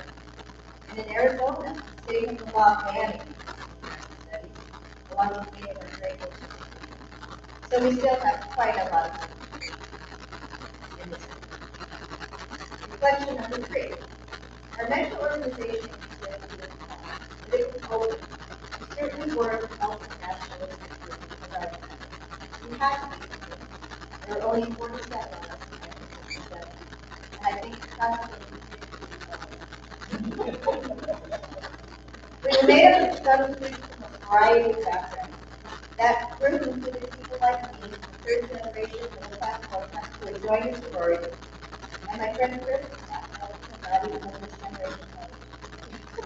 And I think what made it successful at the time was not so much a sense of cultural homogeneity, as much as the absolute commitment to the importance of higher education and fighting against social injustice. But sadly, my fourth generation son, an avid bodyboarder, Michael Martin, Coach Etcha at Cal Poly Club, was given the Chicano test. And it was clearly communicated to him that he wasn't Chicano because he didn't speak Spanish and didn't believe that he was My reaction to his experience was, you tell those, you tell those, you tell those motherfuckers that your mother and father were active in the Chicano student movement and that your mother was president of the founding of NEDCA. He never did, and he remained disillusioned to Chicano student generation. I'm always appalled at the internal campus friction that exists between Chicano groups at so many university campuses, including what happens here at UCSD after I left. So I guess I'd like to caution the current and next generation of Chicano student leaders to heed the wise words of blood in this chapter on campus organizing, which states in part, and please excuse the gentleman, it is important that every Chicano student on campus be made to feel that he has a place on that campus and that he has a feeling of familia with his Chicano brothers. Therefore, the organization must not forget to overlook the human factors of friendship, understanding, trust, etc. Strengths, weaknesses, and talents of each member should be known so that they may be utilized to the greatest advantage. Students will come to the organization first with self-fulfillment. Give that individual the opportunity to show what he can do. Periodic self-criticism often eliminates static style of unproductive behavior. Fresh approaches to old problems need consistent care. It gives new leadership a chance to emerge, and this must be recognized as a vital part of it. Reflection number 4. I think what we all learned from the movement as a Christian way was how to navigate organization and leadership. Whether it was in graduate school, education, law, social work, business, or government, we learned so much of what to do as much as what not to do in our years of humanity. It gave us a jump start at a very young age to organize and strategize, both inside and outside of the existing system, and to developing our own institutions. When I left UCSD at 21 in 1971, to join my husband in Long Beach, we became part of a very active production and working with my highway and Methodist Johnson, we built a strong community base that I sent to the last Senate state and federally funded comprehensive education. So at 24, I became director of the entire city's $3.5 million network. 2 years before, the funding agency had denied our request to use 3 external classrooms at the shelter. Now we have 4 to go. While we built our own community programs and institutions, and as times changed and our expertise and careers developed, we didn't go through this well. My husband Ron, for example, at one point in his 20s, asked me to compete with the city's health department to see if they would take profit from health care in accordance with goals of health. 20 years later, he was sitting in the office of the city's health department and experienced it. As head start director in my early 20s, I applied to teach part-time at college and couldn't even get an interview. Some 30 years later, I was elected president of the Long Beach City College of Acting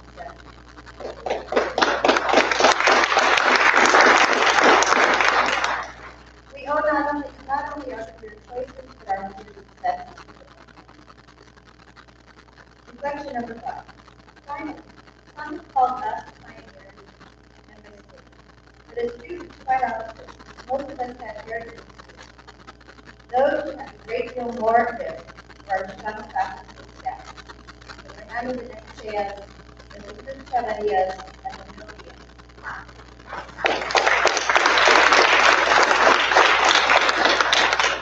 Staff who mentored us, protected us, and acted as surrogate parents in times of need. Please join me in thanking them for their vision, for their courage, and for all the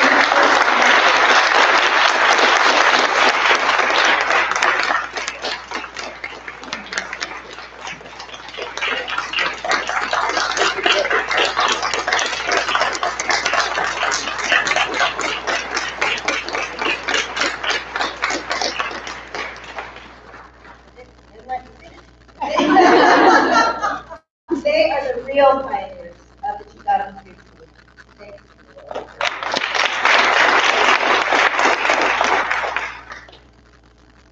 Can we give a round of applause to our panelists? We're going to have to do this if we have another 15, 20 minutes here, and I'd like to open it for some questions. But I just wanted to make 2 points very, very quickly. Plan Santa Bárbara, incredible vision, what we did and what we accomplished with the Plan Santa Bárbara was extraordinary. For a group of young chavalos, 16, 17, I don't remember that young, 18, 19, 20-year-olds, they were putting together these plans. We had great faculty advisors, people on the staff, as well as incredible people that were supporting us in the office. It was an extraordinary experience. But it is a visionary. It is visionary. Remember the other times carried a story. The way tell us that about the story. It starts as a story and begins to it was quite interesting. Brown parades were guarding the entrance to the apples and everything. It was a top secret event, but it created a vision that has guided Chicanos across the United States. Because there are thousands of mentioned organizations across the state. All of it came from South Carolina. Now, we were the leaders. We were. This group of people and others that supported us, we were there and we led that effort. And I think somebody else would have been called Plan de Santa Fe de Los Angeles, for example. It's not called Plan de Los Angeles, right? It's called Plan de Santa Bárbara for a reason. Because we led them. The second thing that I wanted to mention just very quickly, I would acknowledge exciting partners and everything that we did. There were many, but we have one of the other people sitting here.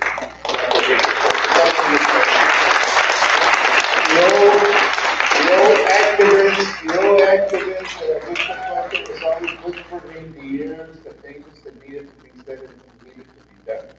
Okay, enough of that. Let me now open up for questions. Any questions, comments that anybody wishes? Questions or comments? Okay, that's it.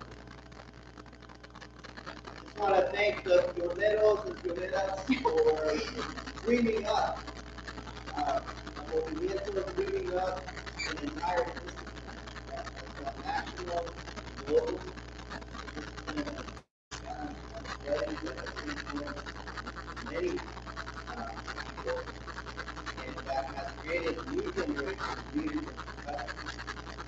I'm an associate dean of social science here at Professor of Sociology, affiliated faculty in the Department of Economic Studies.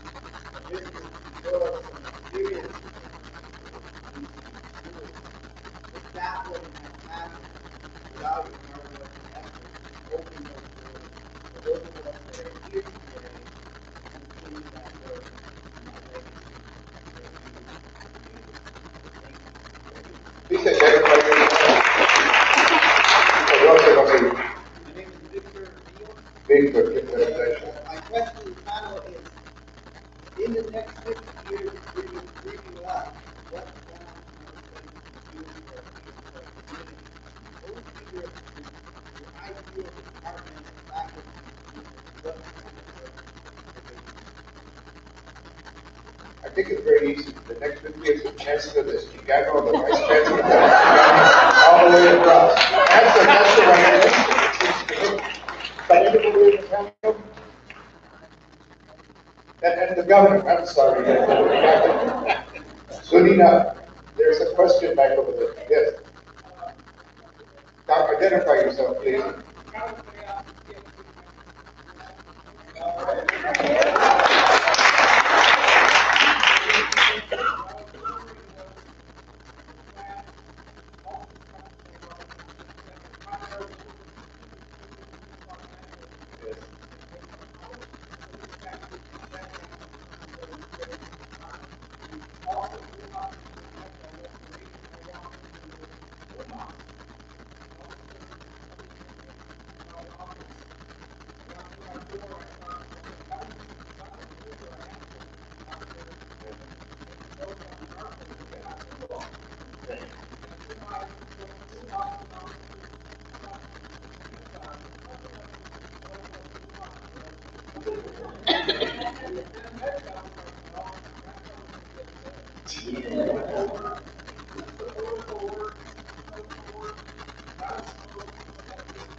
I did run for student body president and lost an election. Very narrow, very narrow. It's when you get the artists involved in your campaigns, forget it, and you get them. There was a narrow, but Roberto Garcia, our father, he beat it the year after that. We have another student body president here, Miguel de la Rocha, my nephew, he's standing right over there, Mario de la Rocha's son, student body president at UCLA. Albert, my nephew, as well, who was here for that time. Any other comments? Yes, Richard. My name is Richard Prospect, alum of UCSB, one of the founding members of El Progreso. After Mesa, unfortunately, dissolved. I just wanted to mention that one of the persons that participated in that plan was from my hometown of Sal Alvarez. Unfortunately, Sal passed away, and he was with the United Farm Workers for years. His wife found out I was coming today. She wanted me to know that his plan, that Stanford wanted all of Sal's records, his own personal memoir. In one of the boxes was that plan, and she saw it when the plan was right on the top of the box. So it's in the Stanford archive. But I also wanted to mention the very answer. She went all the way to Colorado to be Corky. Corky was combined with the UCSB alum, Arnulfo Garcia. And Corky was here at Santa Barbara. Right. Yeah. I remember that as well. Casino and a bunch of other comments. Oh, yes.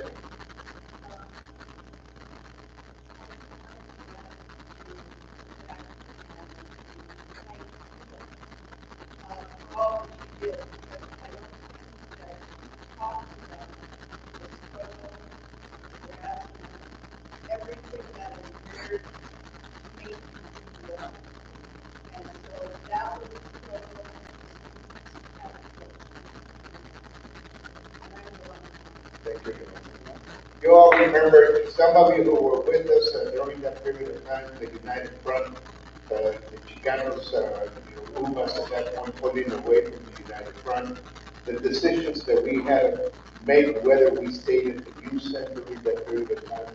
I remember tears, I remember cries, I remember calls we made from parents. There's police, there's other forces that are mobilizing during this period of time. We risked a lot. Those of us risked a lot. Those students that decided to stay and to continue the struggles, to continue in the demonstrations, day after day after day. Sometimes I wonder when the heck did we get to classes. But it was huge sacrifice. Thank you for reminding us of that. There's a couple more comments. Yes, sir, and I'll come back to you right now. Hi, everybody. I'm Ralph Anderson, Sandoval, San Jose, UC faculty member. Thank you all for your presentations. Just a comment about so the United Front being a multiracial group and also relations between the SU.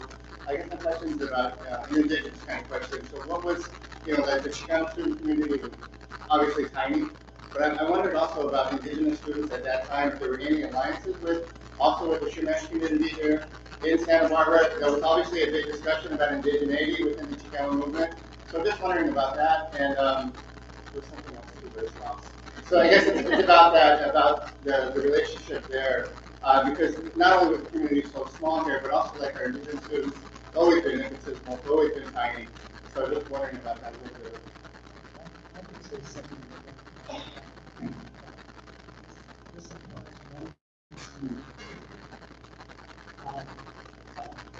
we went into the Santa Barbara community and challenged no Spanish schools district that was produced by federal government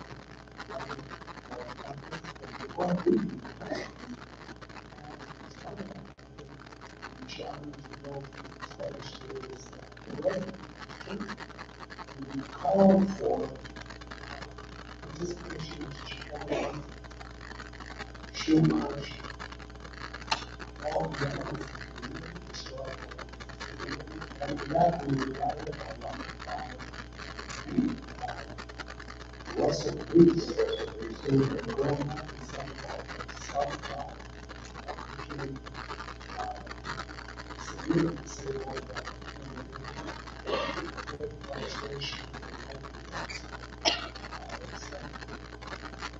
Fires, protesting, protests actually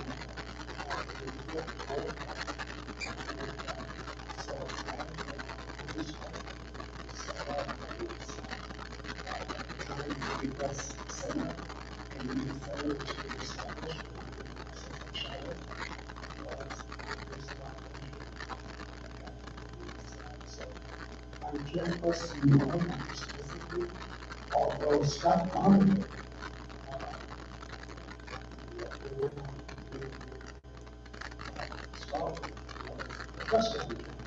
he was very supportive.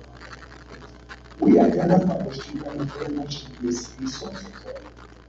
So the indigenous part of it was something that was proud of. We saw the symbols that we used in the movement. That was discussed. And one use of those symbols and expressions beyond the border, south of the border. And I would tell you that the most important song in Mecha Pumas during that period of time was Valentín de la Sierra, great corrido mexicano. There's a question there, Drew?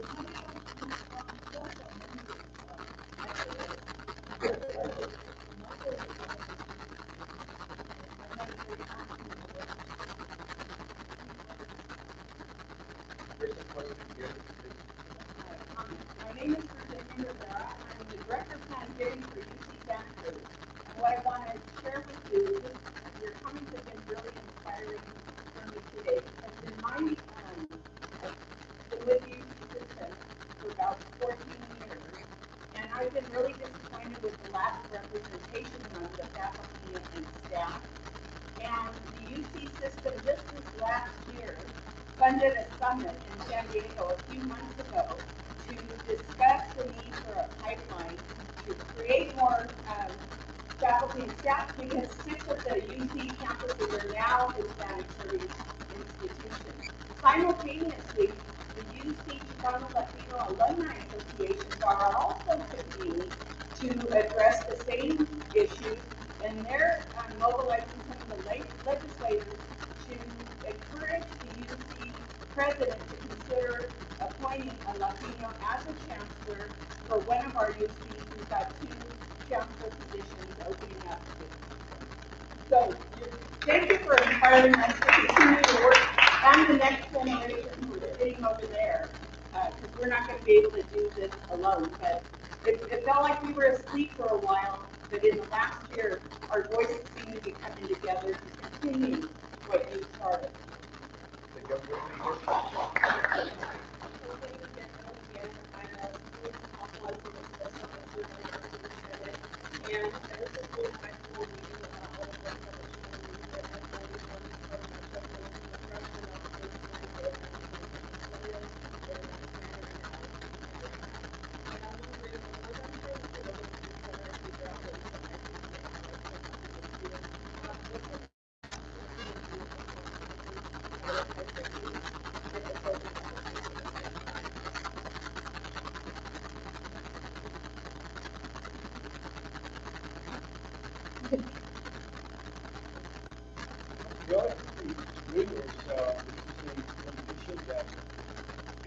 It makes a campus.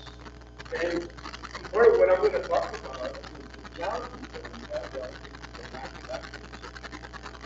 because we have indeed gone backwards. We did the tremendous growth of Chicano Latinos inherited today. We have less activism than the leadership that was provided to us. Here for the job that really required the campus comes out of that. So I'd rather go to the Any other questions? I just want to make sure I cover everybody here to start that and then wait in the back. Okay? Go ahead, sir.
That you was way in the back?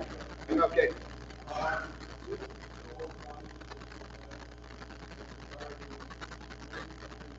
Little louder, please.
Thank you very much.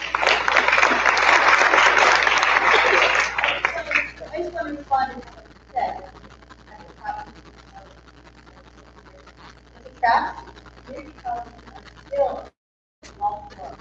And I want to caution against being placed in a round base. You need more than round base. You have to have someone who is willing to take action. We can have an answer and nothing will happen. All right, any other questions?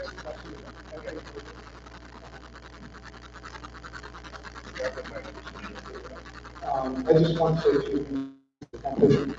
this is my perspective, that is that we have a long way to go. And rather than looking at this as an exercise in itself, it should be put down. I think I should help if you ask a picture, open. My son is on strike, the teachers can open as we speak. Okay. So what are people doing? And that's, I think, the most important thing to say about it. You're doing. There is a perspective about just one. That sheet. Just one. The city paper was done by Dr. David Batista. It's just one different. But if you take the figures of today, you project the parity, it would take 500 years for it to be parity in the medical world. So there's perspective. There's a lot left to be said and done based on that's a lot. By the way, that study was commissioned by Activate Health Service. I want to introduce a person who has just joined us. You remember, we talked part of my presentation and said that we just had an historical election. Historical election. You said it. Alex Maria, Secretary of State, Commissioner of Insurance, Dr. Adam, Tony Durbin, Commissioner of Education, and one of our guests here. Just had to do that, Tony Modest, for the utilization. Tony, thank you for being here.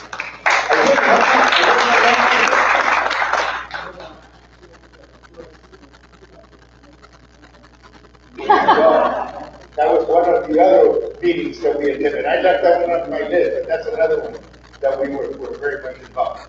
A couple more questions. We have a couple more minutes here.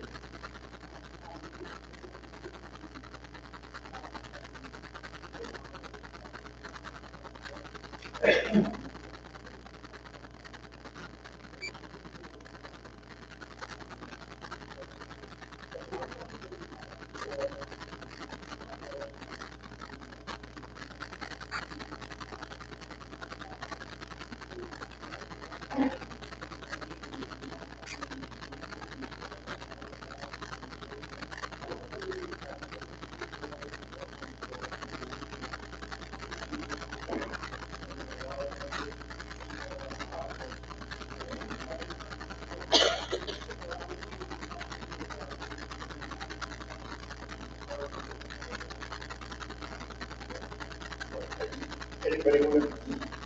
I would tell you that Mayo and I were in Mexico during, shortly after 68 in Mexico. I went to the conference, international conference on the war of Vietnam in 1967, 68. I attended there. International representatives from our office in Vietnam was very much on our minds during the period of time. Still moving in Mexico that happened in Mexico City in 1968. Los Mascarones, the big performing group, we interfaced with them in Mexico too, in the United States. So there was connection. There was some connection, but it was not one of the agenda items that took up priority, I would say, compared to some of the issues, the more pressing issues that we were confronted with on our own shows. All right, I want to thank you all very much, and we'll give you back 5 minutes. Thank you. You've been a lovely audience. And one last thing. My apologies. I have to say this before I finish. Our faculty advisor is one guy who is not here, and that's Jesus Chevalier. And I would say, if there was an intellectual leader of this movement, an intellectual leader, it was without doubt Jesus Chevalier, who was the intellectual leader of the Chicano movement during that period.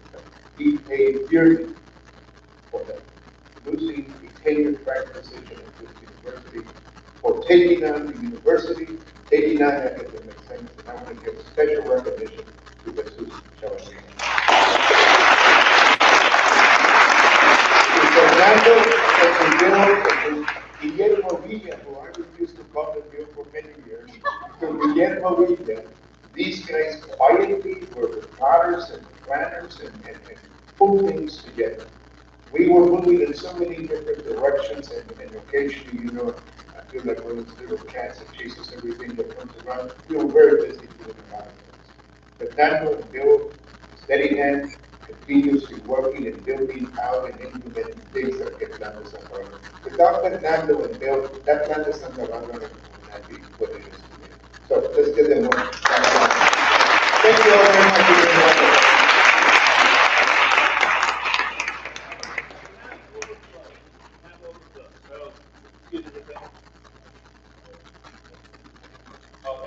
We have tons of people here, which is absolutely beautiful. We have people on the holiday and everything, but we've now set up the possibility for overflow. So for the first time, we have an actual seat to be able to relax. What we're going to do is it's a little bit of a hike. It's over 1623 South Hall.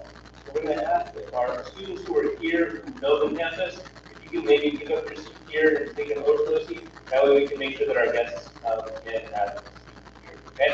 We're going to have some volunteers right outside in the hallway. So if you're willing to take your seat, head over to the overflow, we'll take you over there right after this before the keynote. And I think Mario has So we're going to take a 15-minute break. In the overflow, we'll have live streaming of the conference. So 15-minute break, and then at 11:30 we'll have our keynote address. Thank you very much.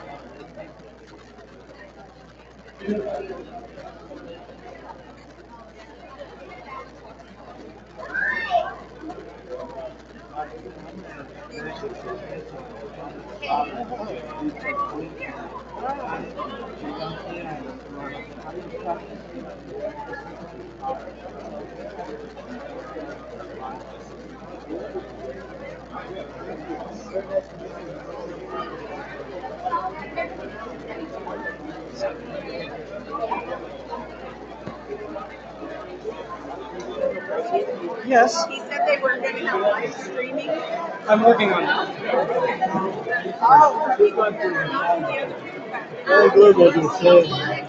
I will try to send out the link. Pardon me.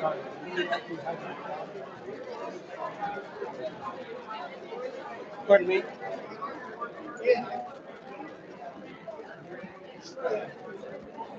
Pardon me. Let's leave that one. Let's just leave it.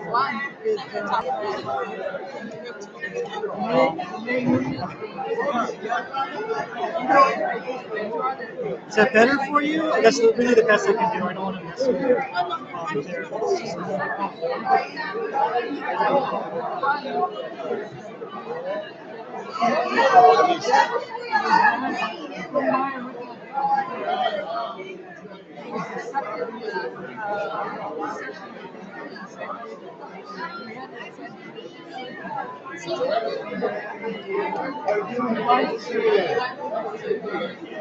No, I was one of Renee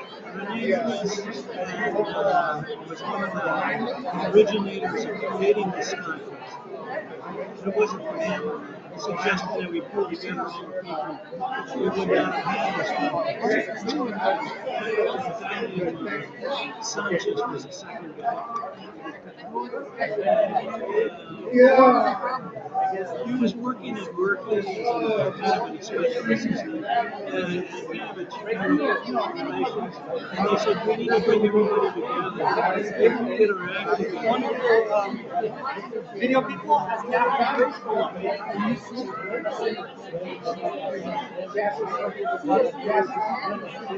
There's a model in there from this.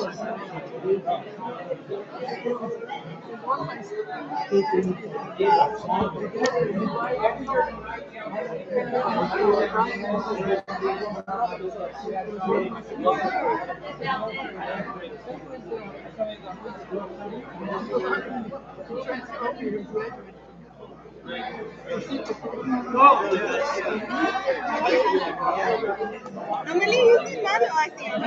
I remember you said on your podcast yesterday, you made sure you were born.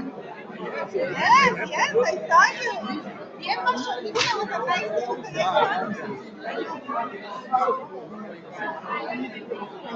Remember, that's the original. Say hello to Bill yet? Thank you for coming.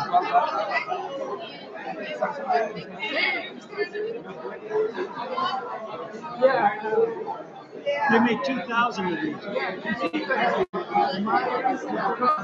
You gotta give it back to them.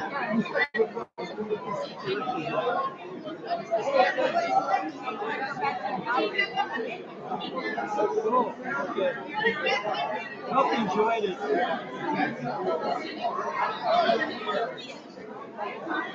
See you later. I hope you enjoyed the talk today. This is my granddaughter. She's a freshman. Oh, really? Oh! Taking she down to study. This is my granddaughter. Who's your granddaughter? I want to remind her they see you. Thank you for coming. Third generation we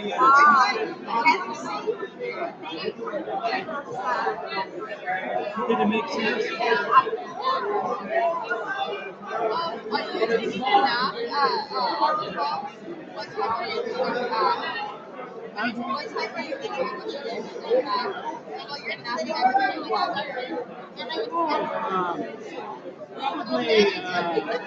Probably the reception, the alumni. It's between 5 and 7. And you can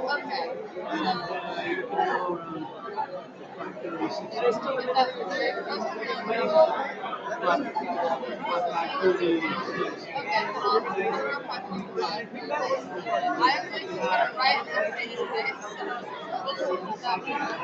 I hope you got something out of this. It was so, I had great, like, I was talking about before high school, I had great Bill. Oh, notice. Oh, yeah. Are you going to the thing tonight? Yeah. The reception and the dinner? Yeah, he's here. He's here. Yeah. Yeah, absolutely. There's too many people talking to you. This is your granddaughter, huh? Yeah, my granddaughter. Are you going to school here? My son graduated from here 7 years ago. 7, 8 years ago. So, did a good job. Yeah, good job today. Good job for a long time.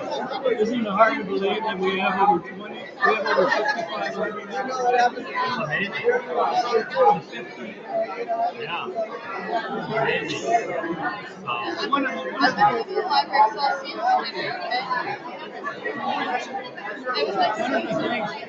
the things that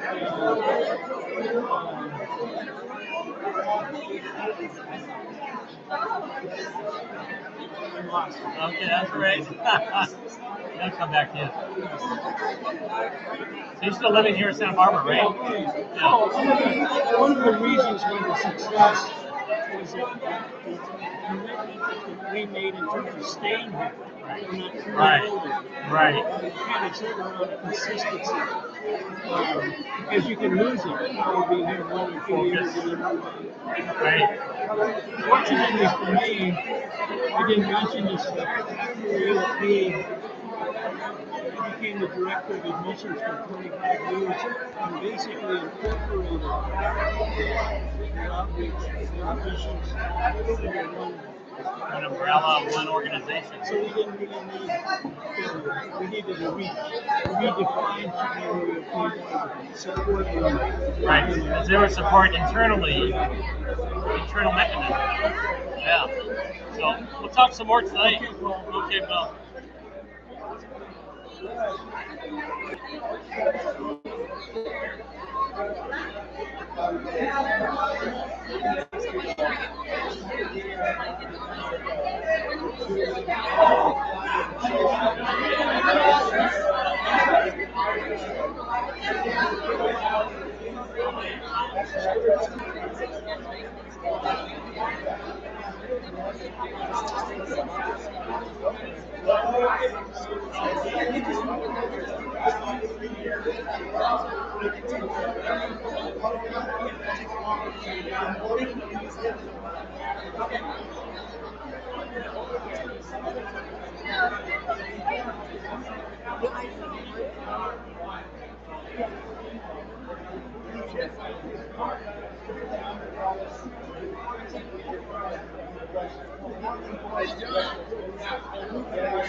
Yes. The audio actually coming through. This microphone, that microphone. And that's the mic right there. So the audio just like transfers. It's the room audio. Okay. That's right. Yeah. So we know where to set this up best. You're gonna wanna. I'm not trained in audio. That's not. Yeah. I don't know it. But that machine that's in that closet right there is what everything's pretty much connected to. Everything's wired into it. Yeah.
Sí.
All right, if we can, if I can ask people to come back and take their seats so we can start the keynote address on time.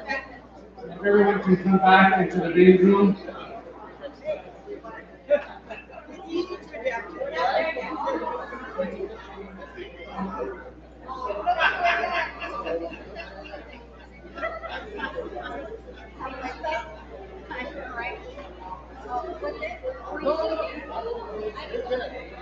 So everyone can come back to the main room and we can get going on the keynote address. All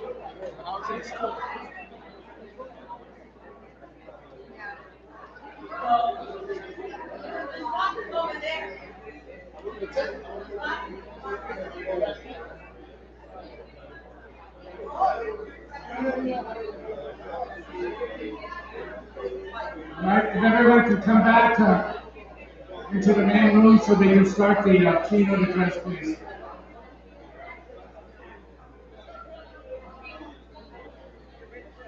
Por favor, si pueden regresar.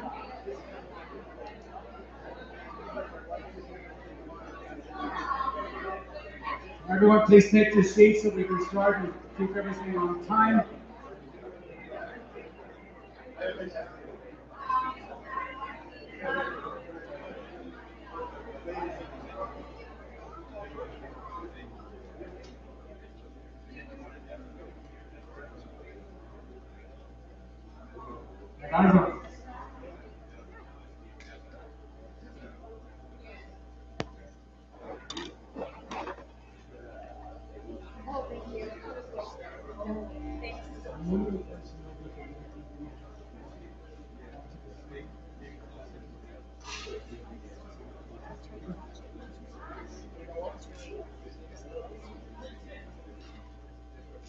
Okay, if everyone can now sit down so we can move toward the introduction of our keynote speaker.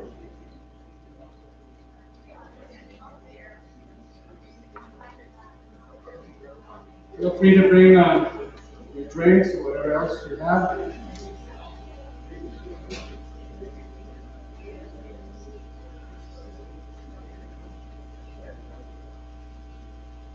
Okay. Well, wasn't that a great and powerful panel that we just concluded? Let's give a hand to all the people who participated.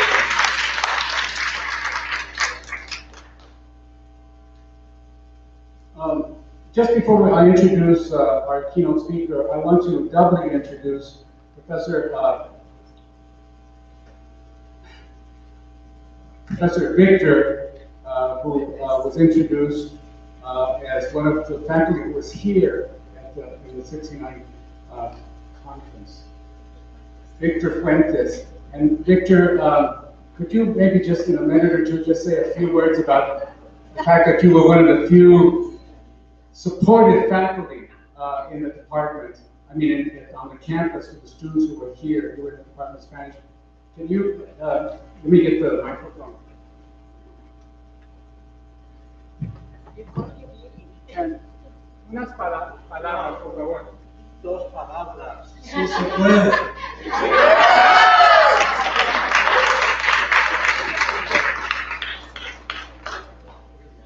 Victor's been a good friend ever since of Chicano and Chicana studies on our campus. This keynote address dovetails with the biannual Sal Castro Memorial Lecture in honor of Sal Castro, the inspirational teacher who inspired the Chicano study blowouts in 1968.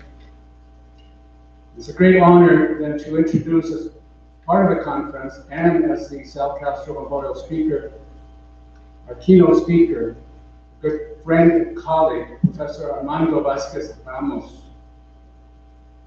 Armando also has the distinction of being a participant in the 1969 London Santa Barbara Conference as a student leader at Cal State Long Beach, where he received his BA in Mexican American Studies and did his graduate work at Long Beach State and Pepperdine. He is the proud son of a labor union activist family. As a student leader at Long Beach State, Professor Vázquez Ramos was one of the founders of Chicano and Latino Studies Department. He has taught Chicano studies for over 40 years. In 2010, he established the California-Mexico Studies Center, of which he is president and CEO. The center promotes educational and cultural activities between California universities and those in Mexico. In 2014, Professor Vázquez Ramos also founded the California-Mexico Dreamers Study Abroad program, which has allowed over 160 dreamers the opportunity to study abroad in Mexico and return legally to the U.S. through DACA's Advanced Oral Tradition. In addition, he has formed the Long Beach Ethnic Studies program that provides ethnic studies classes to Southern California school districts and allows high school students who take these classes to get college credit from Long Beach State. I could continue to cite Professor Vasquez Ramos' achievement, but it's an honor to introduce him as our keynote speaker, Armando Vasquez Ramos.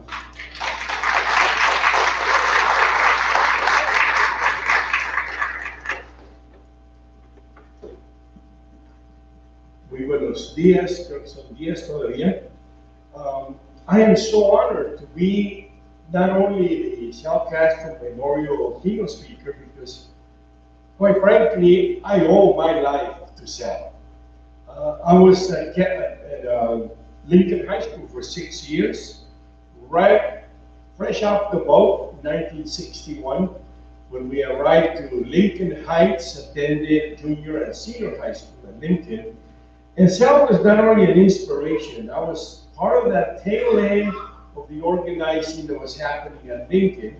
Nicola Crisostomo and the other Freddie Resende and other student leaders that were in the background beginning to launch the March of 1968 walkouts. So something that happened to me, I was planning to go to college, to be a chingon mechanic. I was planning to go to LA Trade Tech in the fall of 1968.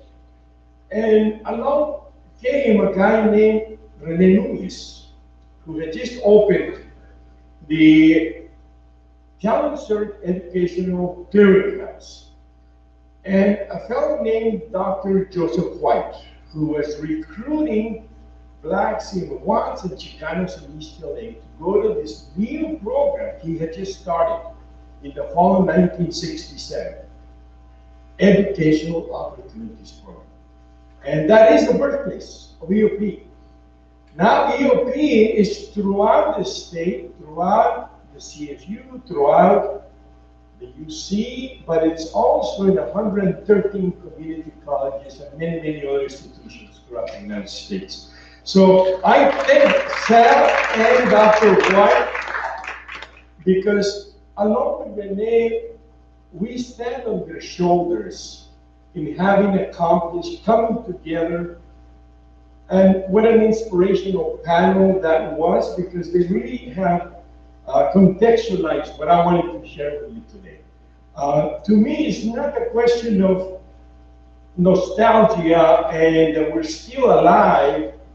It's a question about what's next. What's the agenda for the next 50 years? And some of us, I felt like I was in Chicano Jurassic Park, are not going to be here for the next 50 years. But the real challenge is to, and as it was stated eloquently by many of the panel presenters this morning, we have to relearn some things. I love Soyla's energy about, no, we can't accept sí, pero. And it's the same question, except that now we are the supermajority. In California, we're not only the largest ethnic group in the United States, but also we are the supermajority in K through 12.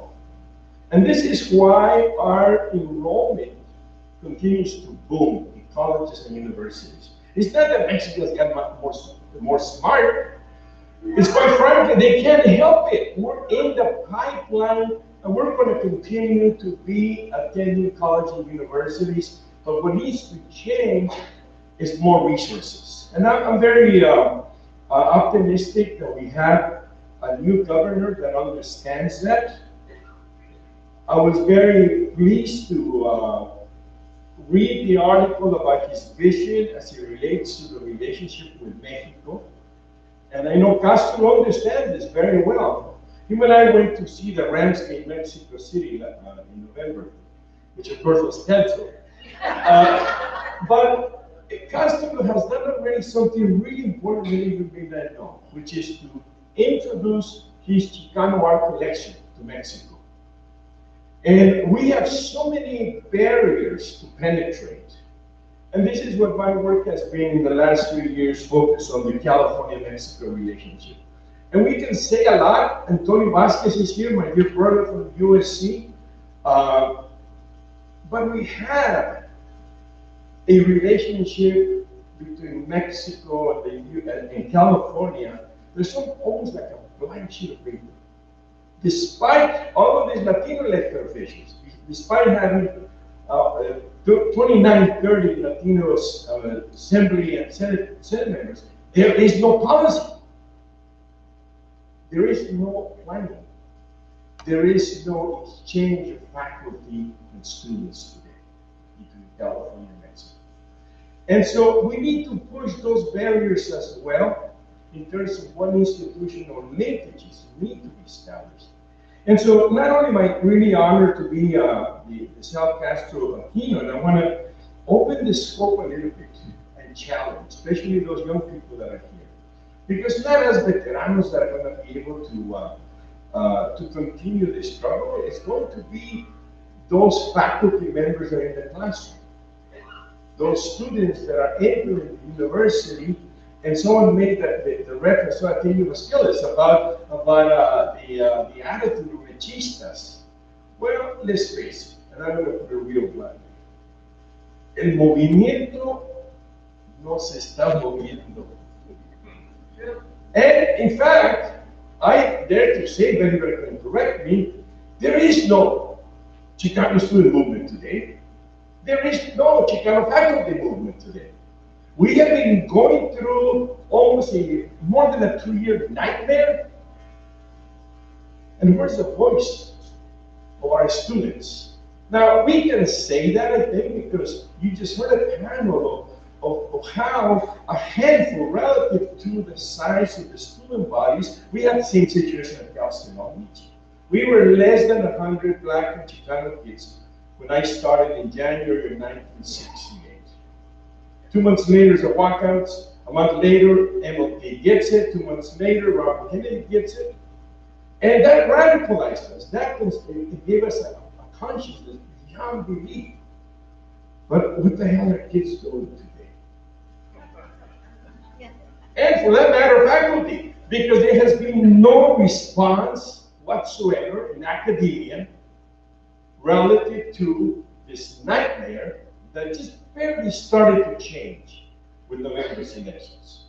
So let me not move on beyond that, because I think part of our gathering today is to celebrate the 50th anniversary of what historic, groundbreaking conference took place, and how we took to our communities.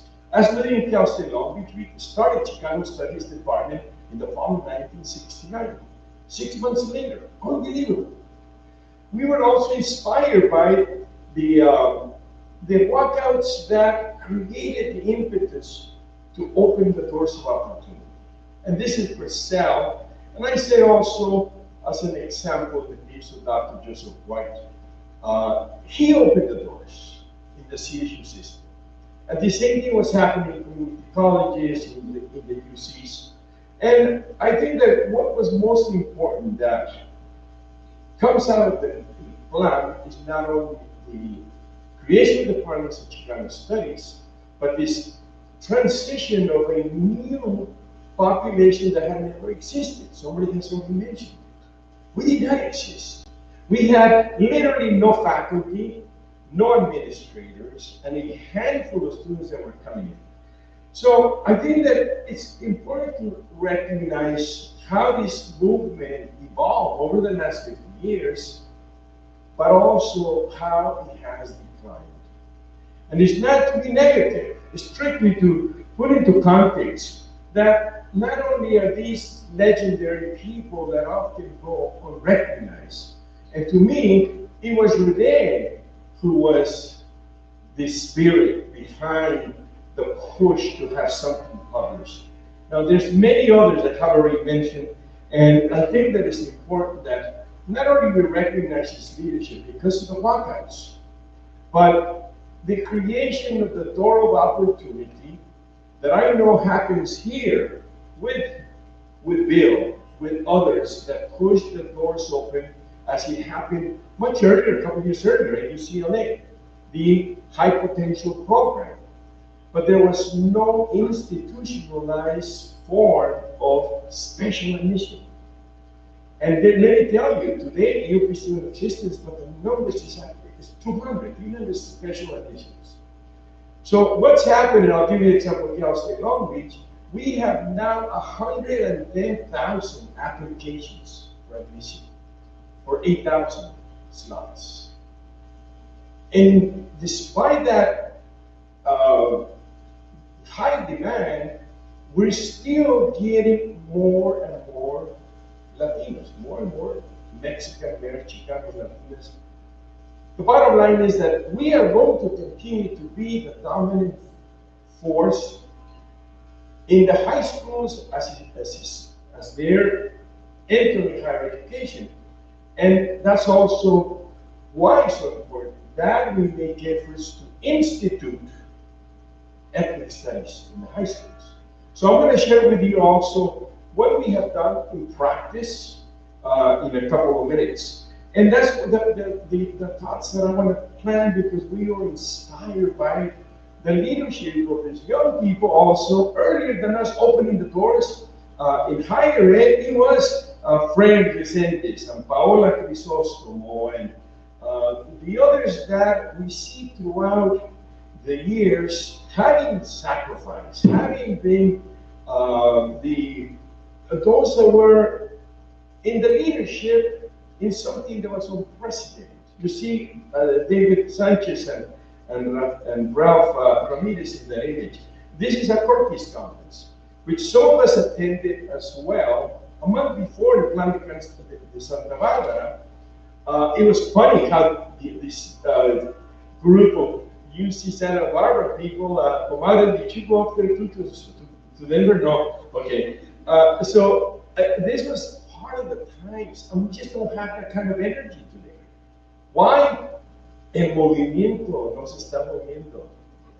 And we need to re-energize that, not only in terms of responding to the Trump nightmare, but in terms of how do we recreate, reestablish our influence. And again, others have made comments about how do we impact on the institutions. We certainly have a hell of a lot of Latinos and Latinas in power now, from the elected official to leadership roles in colleges and universities, in school districts, and our population enrollment is going to continue to grow. And I'm going to go through some graphics very quickly so that you can contextualize the horror. We're such a threat. That's why today it's sí, pero. Sí, but we have to do it for everybody else. Despite the fact that we are now the supermajority of the state of California, and we will be the majority of the population. Yet, I'm going to flash back to Mexico, we have no policies. There is no planning. There's no relationship. And this is where I think we have a tremendous opportunity, the veteranos in particular, to knock on the doors of our elected officials to say what's going to happen to increase the mobility of students, of faculty, the exchange. As you was mentioned earlier, somebody that goes to study to learn Spanish, we didn't have time to consider study abroad. But let me tell you, in my opinion, because I've been doing study abroad for more than 25 years, taking Chicanos to Mexico and Dreamers for the last 5 years is so life-transforming that it should be required. I dare to say there's not a single Chicano studies department that requires a study abroad experience.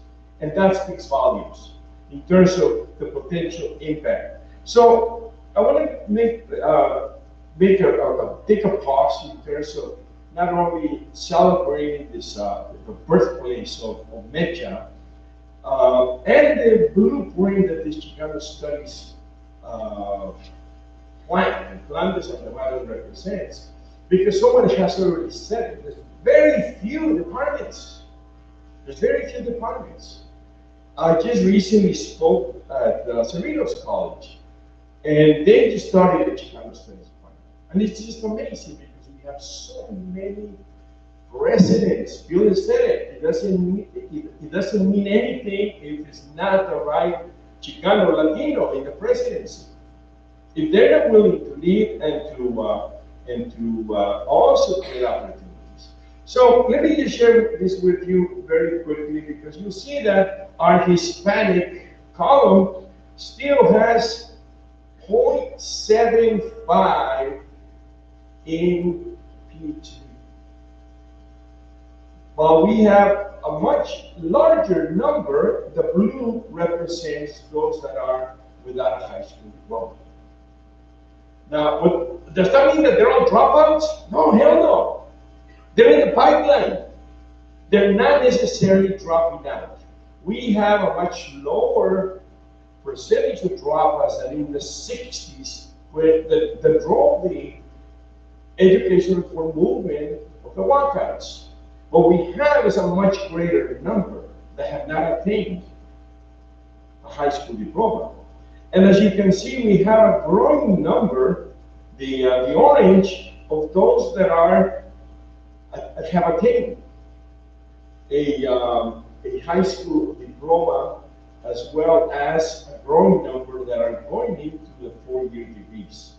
But you can see how that tapers down. And in particular, we don't have enough departments of Chicano studies to prepare those that can go into the teaching workforce. This again represents the disparity that we still have. I continue to tell my students that we're actually doing worse than 50 years ago because we're so many more.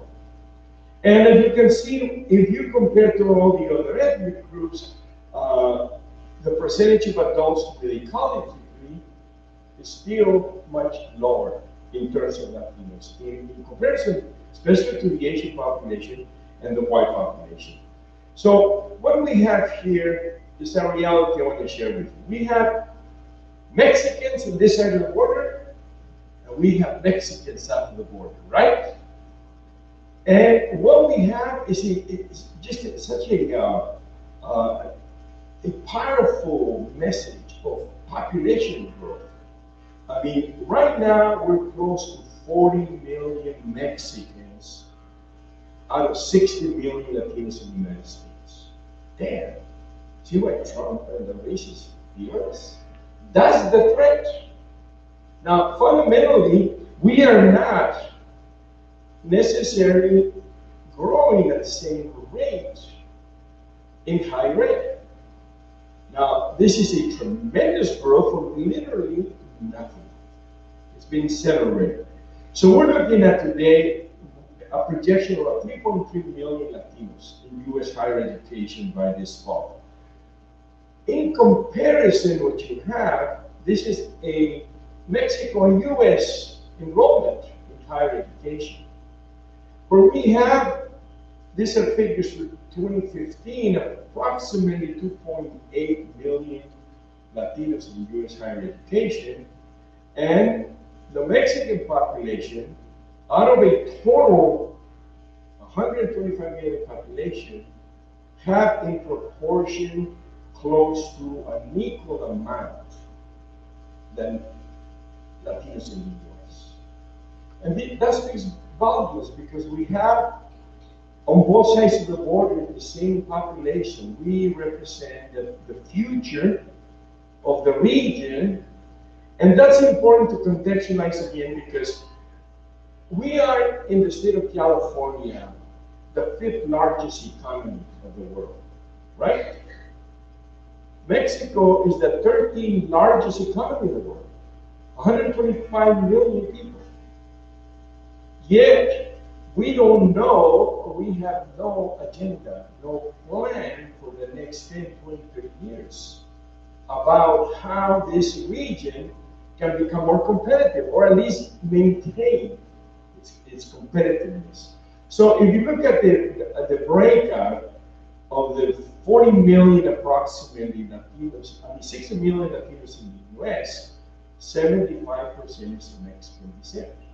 So, as it relates to the question or the response, sí, pero, we have no question that this has to be contextualized also in terms of the Mexican nation. Because we do not end our Mexicanness or identity once we cross the border, or our children are not any less Mexican. And Mexico, fortunately, went through a tsunami last July. And there's a total transformation that has happened in Mexico. Right, for the first time in our living days, has there been a better opportunity for true change. But they still have not stepped up to define how La Cuarta Transformación is going to affect 25% of the Mexicans that live in this side of the border. Because they have never given a damn about us.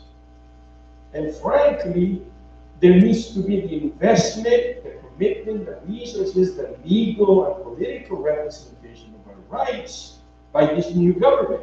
They've only been in office a little bit more than 2 months. But this is another challenge that I make upon you. Look at our population as one of 165 million on both sides of the border, that los mexicanos de aquí, los mexicanos de allá. And that's also because I want to connect it to the premise of this presentation is to give you a context of, in terms of demographics, how much we represent within the United States, but also to the entire region. Something very interesting that is a challenge is that now Chicanas, Latinas outnumber almost 2 to 1. Esos pendejos, like Sal Castro would say, no seas pendejo, go to college.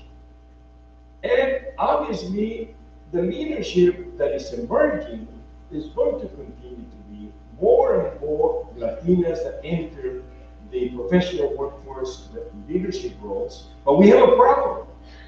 We have to do something about those low-riding, gang-banging pelones that are ending up behind bars or in menial jobs, which is the initial intent of the educational reform movement of the 60s with the walkouts and opening the doors for higher education.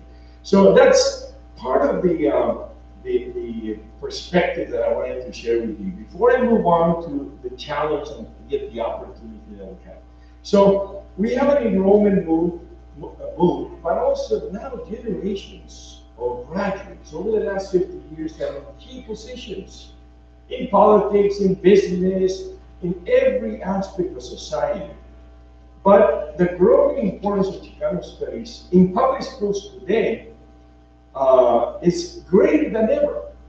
Why? Because our students are still graduating without knowing who the hell they are. They have no sense. Son mexicanos, no ser salvadoreño. No sabes que somos latinos. And we root for a dream. But they have no idea who they are in terms of their history, their culture, what they contribute to society. And that's because we have now, for 50 years, also failed to introduce Chicano studies, ethnic studies in the schools. So I'm not here to sell you a snake oil. I'm going to share with you a model that has worked, that we've done now for 5 years in Long Beach. And that's the Long Beach Ethnic Studies program that was initiated out of an experiment. I taught a summer Chicano 100 class for Carson High School. That same summer, and one of your graduates is here who leads this campaign. Where's Tino Gutierrez? Tino, orale. Tino, UCSB graduate, and who is one of the teachers that initiated, and he actually has taught one of the classes with me. So we started with a summer class at Carson High School. The El Rancho Unified Board passed on their own, June 17, 2014, the first board required graduate to have at least one ethnic studies class. They have created a dozen classes within their district, but we now offer, since the spring of 2015, we have been offering Chicano Studies, Black Studies, Asian American, American Indian Studies. Now that's that hold your applause. You will be blown away. You're gonna be blown away. So we started with that class in the spring of 2015, and I sell this idea to the Long Beach Unified, who was not, the student was not that receptive. Through a little public media pressure, an opinion piece, an article, then he became interested. And when we sat down and brought in 40 people that were advocates of the campus to the community, and he had already decided. He called me in and he says, look, I like the idea, I want to do it big, but I want to do it now, because I have the money now. And I'll commit to 5 years, 12 ethnic studies classes every semester. And the model that we agreed to implement was to create a Saturday academy. In other words, and again, somebody talked about retaining their roots, their culture, their language, because they attended Saturday school here in Santa Barbara, right? And that's the challenge that I'm making to all of you. How do we expand this idea? Because there's many other communities that utilize Saturdays, certainly the Jewish, certainly other communities that need to retain their identity. And there's no reason why we should not have more escuelitas, as we also started in Long Beach, as we did here in Santa Barbara. But now it's really the question of how do we create this, reproduce this model where the school district pays the university for the class, obviously to pay the instructor, but what you're buying is the tuition. You're paying for the credit that the students are going to get. It is roughly about $10,000 per course. And this is what Long Beach Unified committed to do. And now we've added more La Mirada Unified. So we're doing 17 classes every Saturday from 9 to 12 in 10 different high schools in 3 different districts. That's the model that I'm here to share with you to say, look, everyone can do it if you get your local district to recognize that this is an ethnic studies for all mentality. Don't come in with, we just want Chicanismo, Chicano with an X, and, get back to your roots, and because we need it. Well, they're going to give you the same. Yes? See? Okay. So, I want to evolve to a little bit more broader challenge. So I'm looking at the time, and I know that this is a documentary that we produced for the Rancho Unified program. There's also 3 documentaries we've done on the Long USD program. This is the cover of the readers, a special reader that was created for us to teach about the history, the culture, the contributions of all 4 ethnic groups. And this is the core course, the 215, which is the U.S. Diversity Ethnic Experience. And then they can take a second, a third, and a 4th class before they graduate from high school. Imagine this. If you do 4 or 5 classes with college credit by the time you graduate, and with AP classes, which is very common, especially those kids that they understand they're going to college. They can finish as much as a full year of college before they graduate. And this is a pattern that's happening with this concept of dual enrollment. So, I think that fundamentally teaching ethnic studies is instrumental in reversing this era of Trump's hate and racism.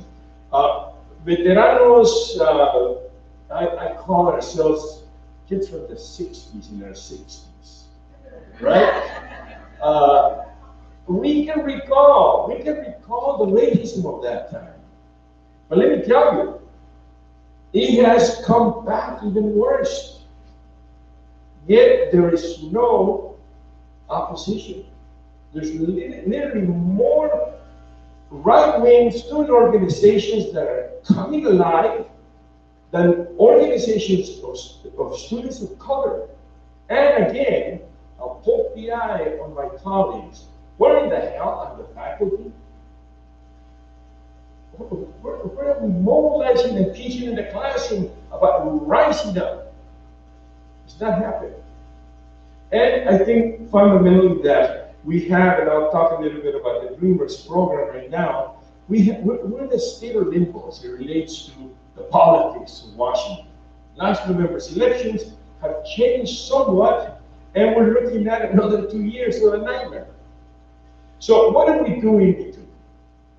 There has to be the educational push, but also the political push. And what we're doing through my nonprofit for the last 5 years, I've been taking Dreamers to study around Mexico. And this has allowed a group of 160 students, including Lydia, who is here filming. She's about to finish her MFA at Chapman. La única salvadoreña has been part of this group and has been working in every one of the groups. We were able to take in 5 occasions groups of 35. The last one came back in the summer of 2017 through a collaboration with the Colegio de la Frontera Norte. Because I'll tell you frankly, my own university turned their back. They said, no, we don't want to do what we need to do. Every one of those groups worked through a class that I officially taught and that guaranteed the permit, the advanced parole permit. So we came back 2 weeks before sessions canceled out on September 5 of 2017. And of course, I reversed that. They have ordered DACA back in place, and it seems that the Supreme Court has no interest in taking up the case until probably next year. We're looking at a year to 15 months of shelf life. But that's no way to live. And as it relates to advanced parole, what we're pushing is at the national level to pressure the administration, because they have the discretion to continue to drag advanced parole. A month ago, I took a group of 20 Dreamers to lobby the Congress, a new Congress. Now there's a new lineup. So we have now secured 2 letters, one from the House, one from the Senate. A total of 66 legislators have demanded Secretary Nielsen to respond to the questions and data, and so the next phase is to have a legislative hearing. So I don't know the young ladies here that asked the question about Dreamers, but my response really is, why are Dreamers themselves and students not stepping up, not pushing back? There is very little student activism around that right now. It's almost like they're giving up and that there's going to be nothing that happens. So let me just try to close with the last 2 bullets, which have to do with the idea that if we see ourselves as one nation and one population, we also need to promote the teaching of Chicano studies in Mexico. I've been doing this presentation. I published a paper based on this idea since last year. And we're planning a conference at the Colegio de la Frontera Norte in May. I have invited Carlos Castro and several other key people that can begin to talk about what the hell is wrong. That for 50 years, no one has either thought about or researched or published about los mexicanos de este lado, lo que le llamamos la nación mexicana en el exterior. We are a nation. We're 40 million. This is larger than almost every nation in the Western Hemisphere. And we contribute to Mexico $30 billion a year. Yet, they contribute very little. We would invest and to recognize that we're going to help. So, the idea here is that we not only celebrate 50th anniversary, that we begin to plan for the celebration of Chicano studies or Plan de Santa Bárbara, not only in the fall, throughout the next academic year. Every college and university should have a celebration about this. there should be the conditions created for us to say, why don't we have Chicano studies, ethnic studies in our school? And I think that's part of the idea with this conference in Santa Bárbara, jotted down May 2nd to May 5th in Colegio La Frontera Norte in Tijuana, because we also want to create this market. This is a way to create an awareness. I have one of my assistants, Carolina Aguilar, who's doing her doctorate at Colegio La Frontera Norte. But she's binational. She's grown up in LA, graduate from UNAM, BA, master's, now she's doing her PhD.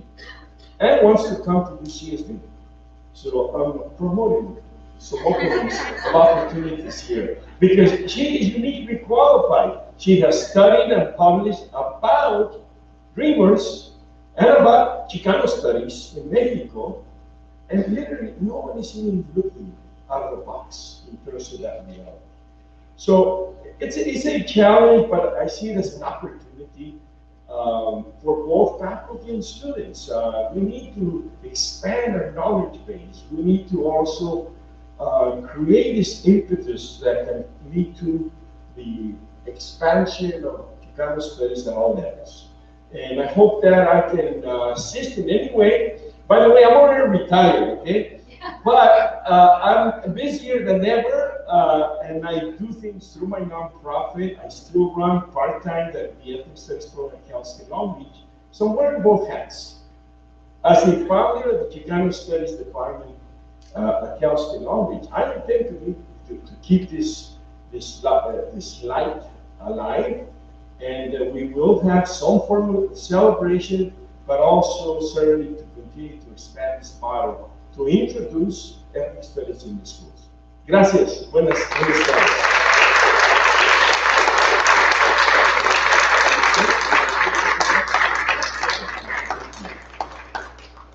Armando's going to be available during the course of the day and tomorrow for conversations with some of you that have questions about his presentation.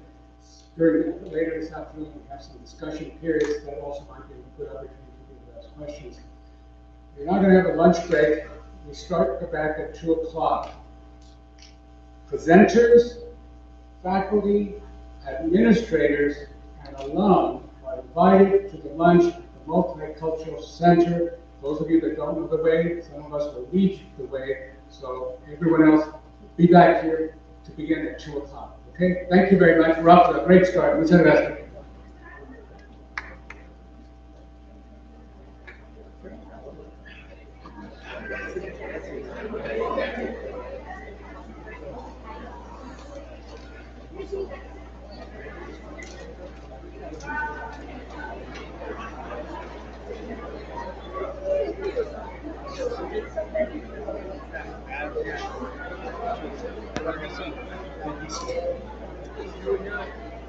So, if some of you want to come up here, I can lead the way. For other faculty who know the way, please direct people who don't know the direction to the Multicultural Center.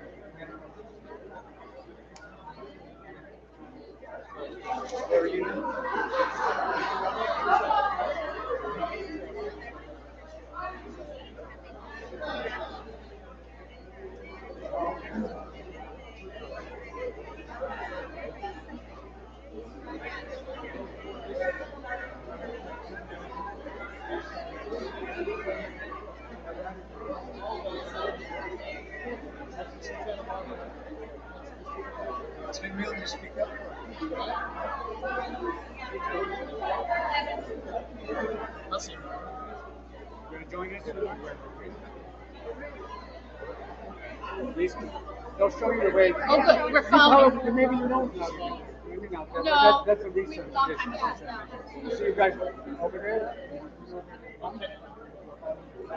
I will.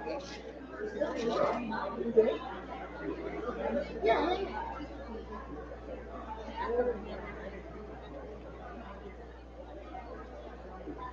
She went the other way. She went out.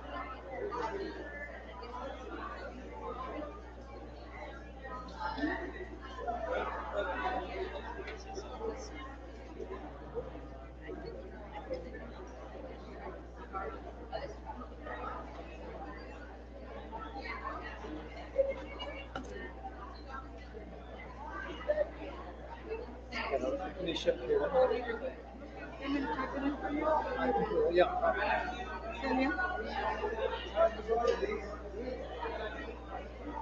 Last name is Rivera. Oh, La Corral. You're from Corral. I'm from San Diego, Peru. Yeah, right. My Right. tia, my tío married my auntie. There's two tiers. Ernesto Garcia. But You're on Herrera. I'm in Rivera. When my family came here, they all changed their names to back to Garcia, my grandmother's name. Garcia Herrera Rodriguez.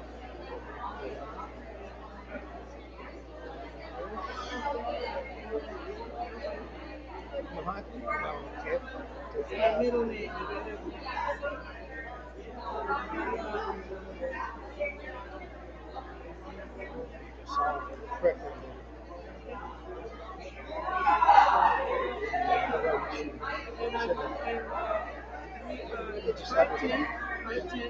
You're up in there. They are yellow. They are number. Yeah, I still have my baby. So I'm here teaching now here, 507 4419. I'm here, I'm co-director of the Master Center for Chicano Indigenous I'm a visual artist, and so I'm teaching Chicano. But I've been open for about 25 years. My family was Lilia. I know that Lilia very well. I was friends with Samuel.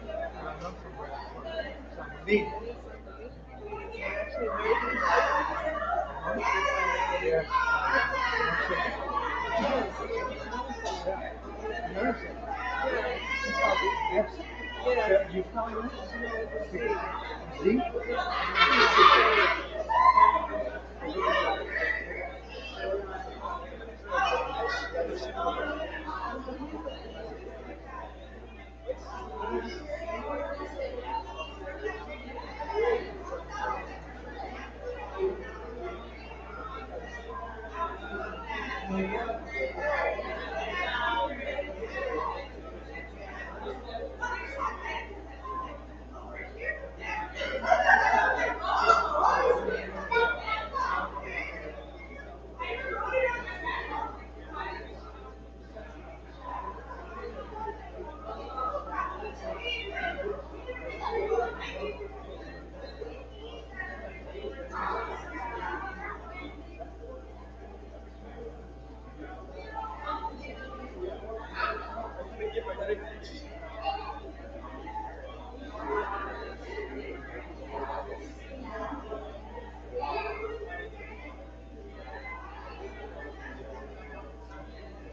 married him.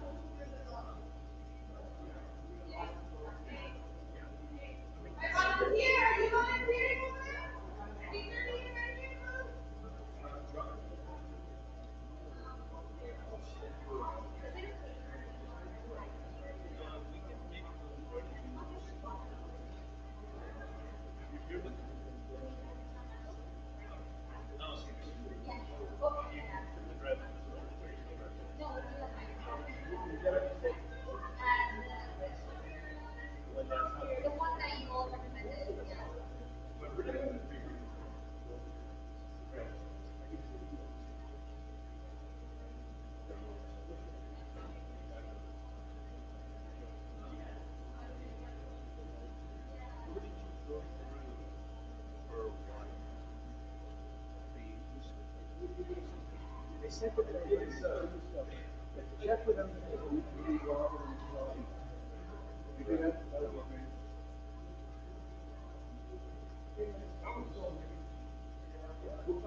Okay, sounds good.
Breathe. This is hitting right on my belly. Now my down buttons on YouTube. That's how we feel. Yes.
So, I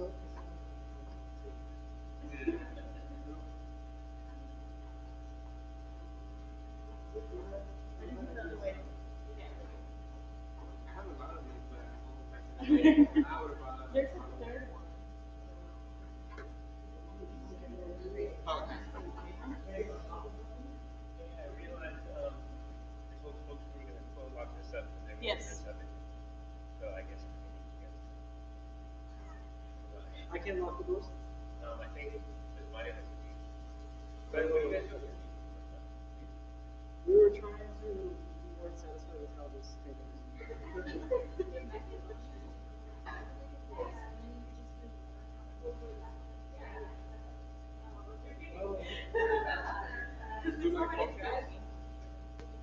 and this is just gonna be a pedal, right?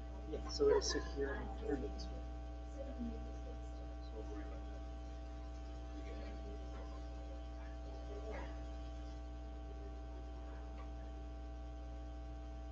We have two of exactly the same thing. Use the middle. The weight is not what they're doing.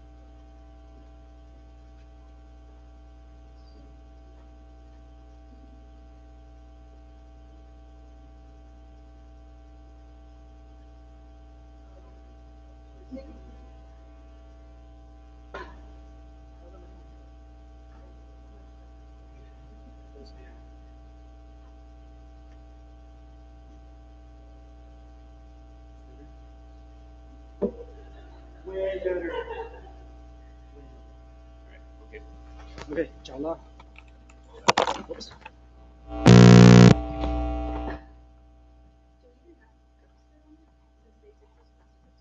We were supposed to have bottled water, Joanne has it. And then we have a bottle of water here. Yeah, we poured some of it. There's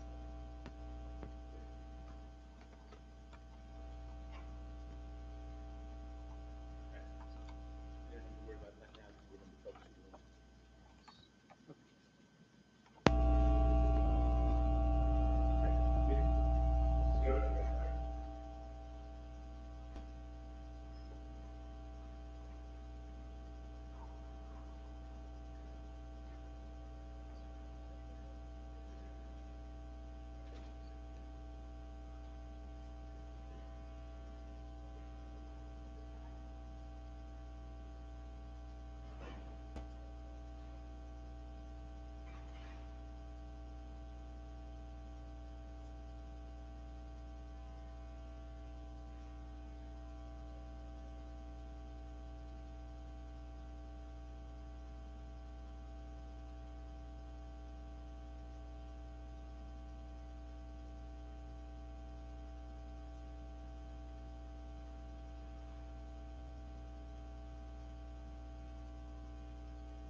there.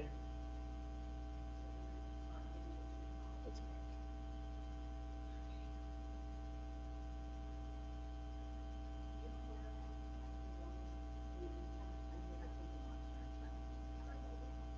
Yeah, are you a speaker, faculty No, I'm member? just a visitor. Okay, there's no one set place to go. You're more than welcome to enjoy our campus for the hour. But I think we're probably trying to start promptly around two. Thank you. Of course.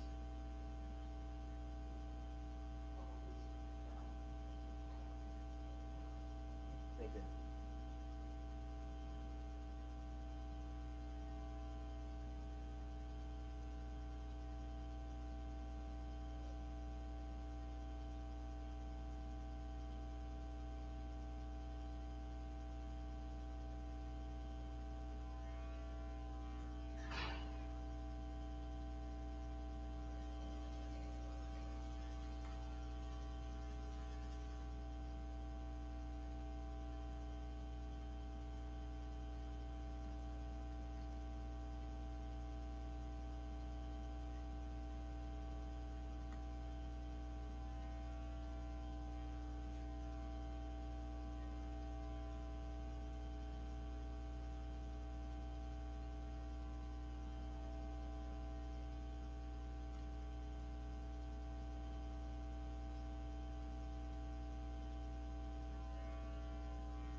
sit across from me.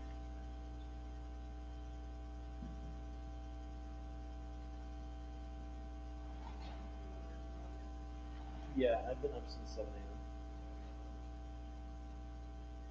Yeah, I've been planning movies back there for like 4 hours. I'm trying to go to the finish line, but the class is open earlier than I'm envisioning or the way we're is she faculty, staff, or a guest speaker?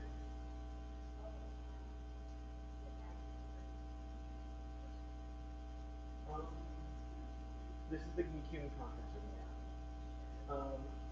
Is this the floor that the technology is currently located in?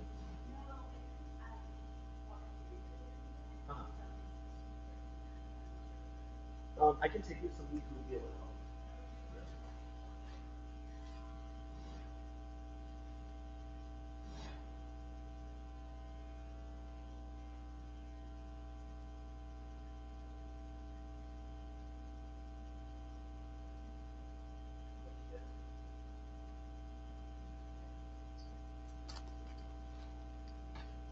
I've been American with vegetarian.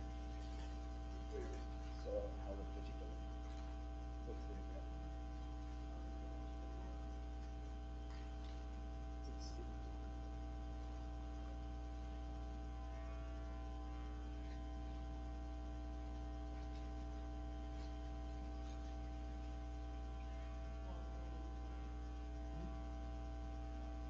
That's okay. That. And I don't know, but I'm not willing to like commit to exercising. So I'm trying to do that.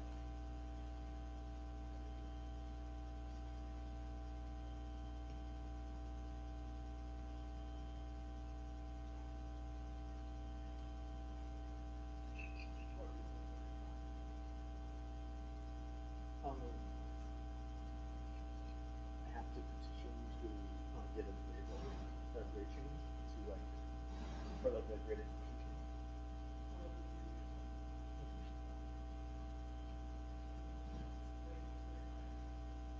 The only thing is that I took in the spring of last year,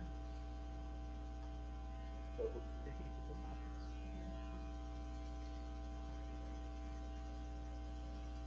I mean, I'm going to try it.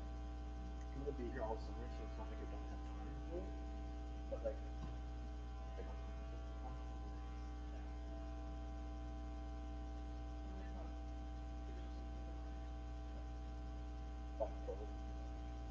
Well, it's both 24 units of 6 classes, but one of them is the undergrad class that technically is in.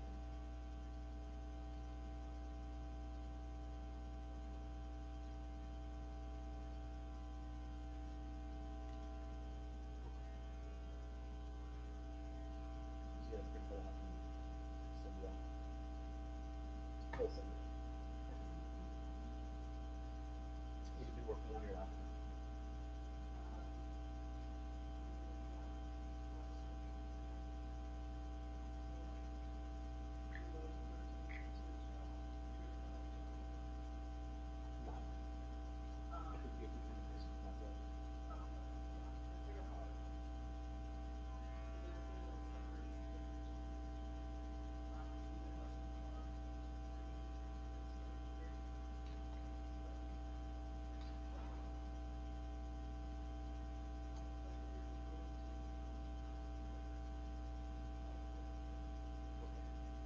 So I found out he has some years after.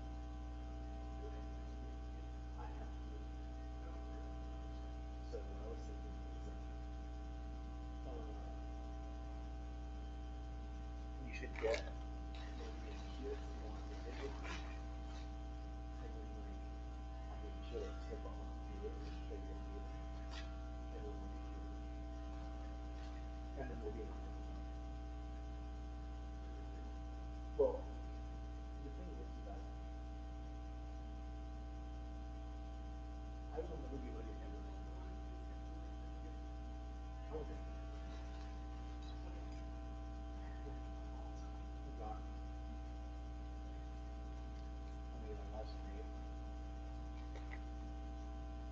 Jackson was telling me that he like brought my camera over, and then he like texted me from there.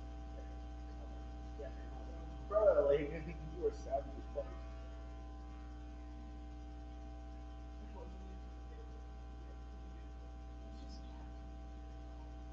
Well, I feel like we've been playing for a lot longer than the past few years, but we've been able to really what we do. That sounds good.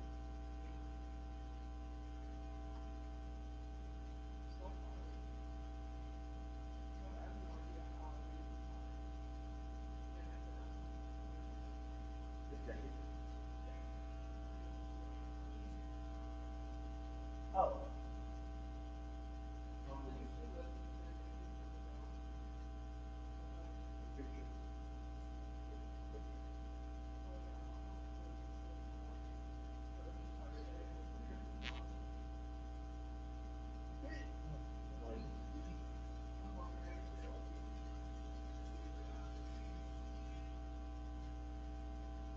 Yeah, I know Julian's been sticking with the library. Yeah. It's like, which, yeah. That would have been traffic.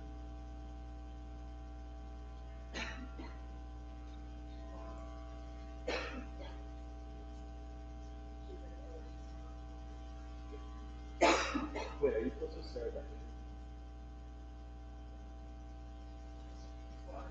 Well, Sarah Herman happened, and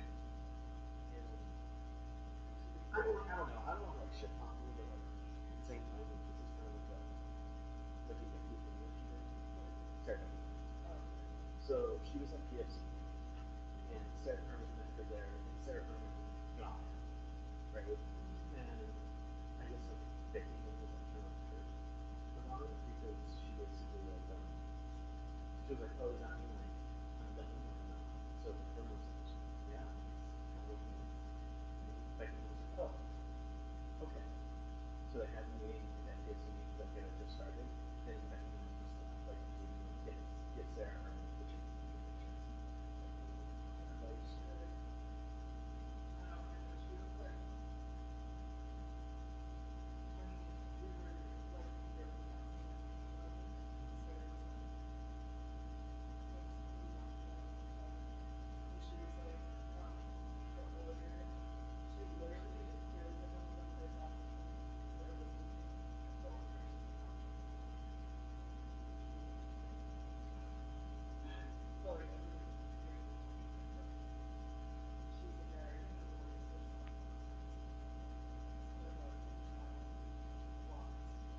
You should be happy like you're done with it. I don't know. It's just surprising. It's like,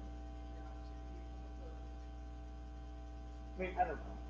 Like, yeah, I don't want to be mean about it with her because like people want to participate with the fact as much as they will to it.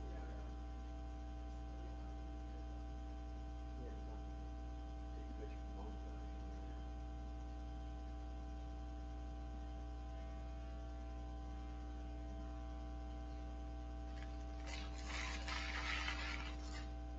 enjoying the last one.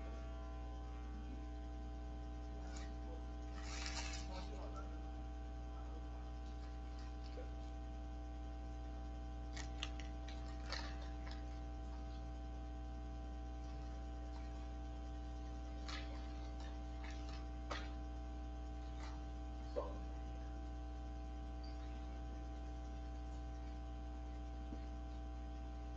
growing up, my mom used to make fun of me because my mom was over my family and stuff like that.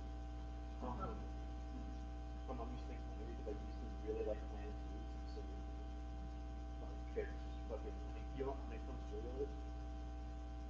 Like not honey Cheerios, like Cheerios. Like that type of yeah, right? Like and like plain chips, right? Like I don't know, so we really like my mom used to make fun of me.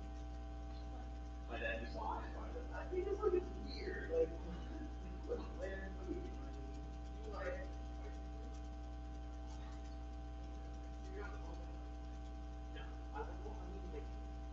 something, there's something bitter. It's really not as bitter.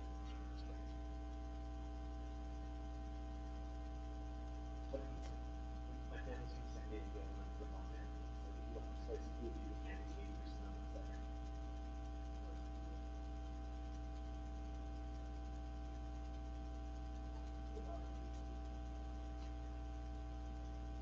Oh my god.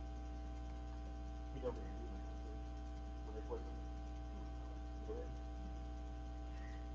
can't eat pepperoni. Yeah, literally, right? It's not like yeah, so like he's just a really picky eater in general. Like he doesn't like beans of any kind. Yeah, he likes to mix it. But no, he doesn't like literally doesn't like beans. He's had black pizza doesn't have a good one. He's like strawberry. Well, he may be mildly allergic to them. I don't know what his reason for it was, but he doesn't like strawberries. It was one of the things that like was why you don't have this. It was like seeing like common so it's just like totally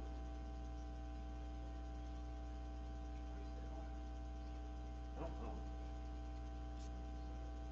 Especially from like being from San Diego, like he doesn't like strawberries, he doesn't like lemons, like yeah, exactly. That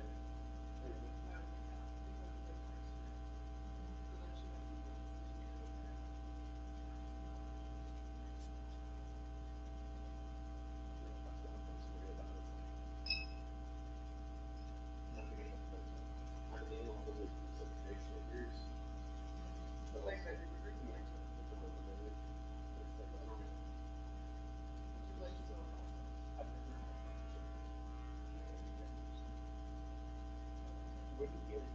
Like, I think the honest is They have it out. It's like, the one that makes sense. The one like right next to your parking lot. okay. It's in the produce section. In the produce, Like in the front one, in the that's the one. corner, yeah. Like in the corner of that area, there's like a whole section of like soy,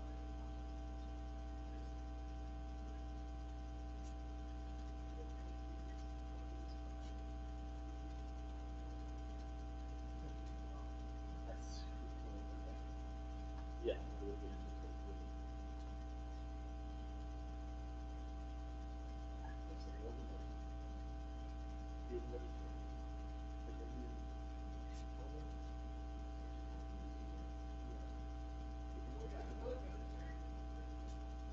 Veganism is like a joke. Like I don't technically live cheese. I don't technically live so start off my day with a bowl of cereal or my eggs and toast. Like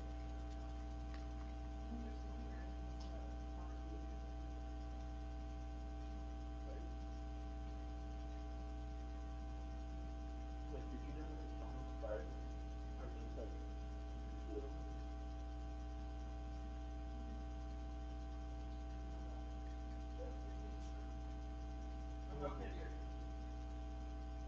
I would eat meat every once in a while, but like I'm not gonna go out of my way. Yeah. Like yeah, it's also cheaper. I used to spend around 55 to 60 bucks a week on groceries. I spent 30 to 80 bucks on groceries. Yeah. It's really nice. Like it's like I mean think about it. What do you normally like being a vegetarian, like what do you normally eat? Rice, beans.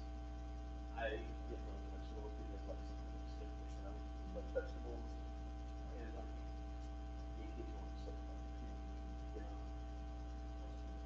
you know having fried chicken all the time, you know, having to like you know there really doesn't sense that you should go and like eat out. So like going in and getting fast food is like I'm just like not doing that.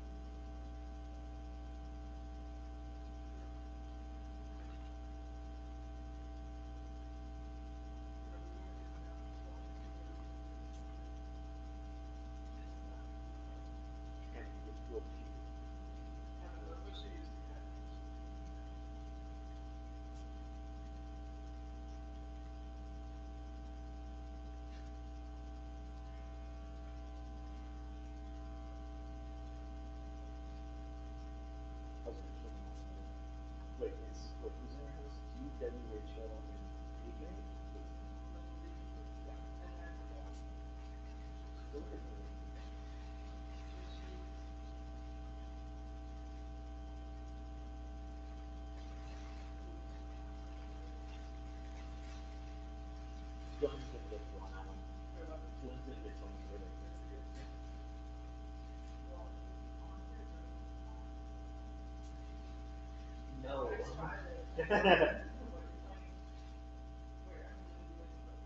Well, Charlotte's and Charlotte is like really not doing it.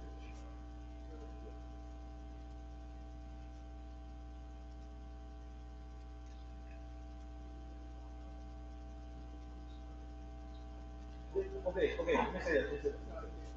70%, so it's not her fault. I recognize that. I would say roughly 70% of issues, for some reason, either directly or indirectly involved. Yes. But anyway, go be a second.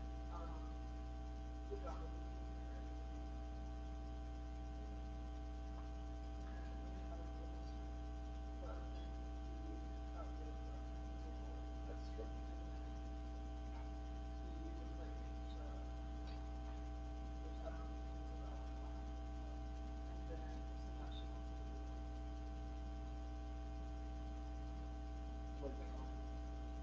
I mean, like, I don't know. I mean, I don't know. But like, when I saw him, he was really weird, but not like in a sexual way. So this thing must have like focused so much. Yeah. Yeah, she was like, I was scared so much. But she was like, he kept like keeping up with me or whatever. He was like, so hot. Like I think he was like, and then, yeah. And then like there was that walk out, he was like, okay, but like that should have been, that's not like a reason to want to. I know, yeah, like I'm just gonna remember what he did.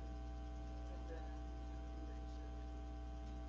Yeah, like what's your reaction to that? I can't even describe it. I mean, you're maybe I know Rachel was gonna, so she talked about it like Charlotte. And she was gonna be like, bring up the point, like when the stuff and stuff. Like Rachel was gonna be like, oh, we still feel like we can talk about that, and then he won't believe the stuff, and then he's talking about it. And so she's so pissed off. You still like that? Like, are you still? Not anymore, not anymore. It was mostly just like the first quarter. Like as a mother? Or as an actual? Like some stuff. It was kind of weird. I mean, I guess like from what I understand, like my initial brother did it for me. Right. I mean, like, I don't know, this isn't meant to like, if it does make you feel any better, which I don't know if it will or not, but like, remember when we had like the PFC ball things, brothers and issues back in the day, so, and I think that was before, so, yeah, I don't know the big times, but like, you're unprecedented and it's being like that, and shit's, I would never care. I mean, I don't know if that makes you feel better or not, but like, it sucks that like the people who were trying to get you in trouble were like the same people that were. Yeah, I know, especially because everybody was like, oh, I was scared, and she was like, she was trying to get her, and she was like, oh, after she left, I found out so many issues with her. Really? Yeah. So like, for one of the reasons she basically got suspended or like on hold with us, like one of the reasons was like, um, that was well, I don't know if like the whole thing was shown actually was a public thing. That was at Francis. Yeah. So 70%. So let me say this. You knew that was he graduated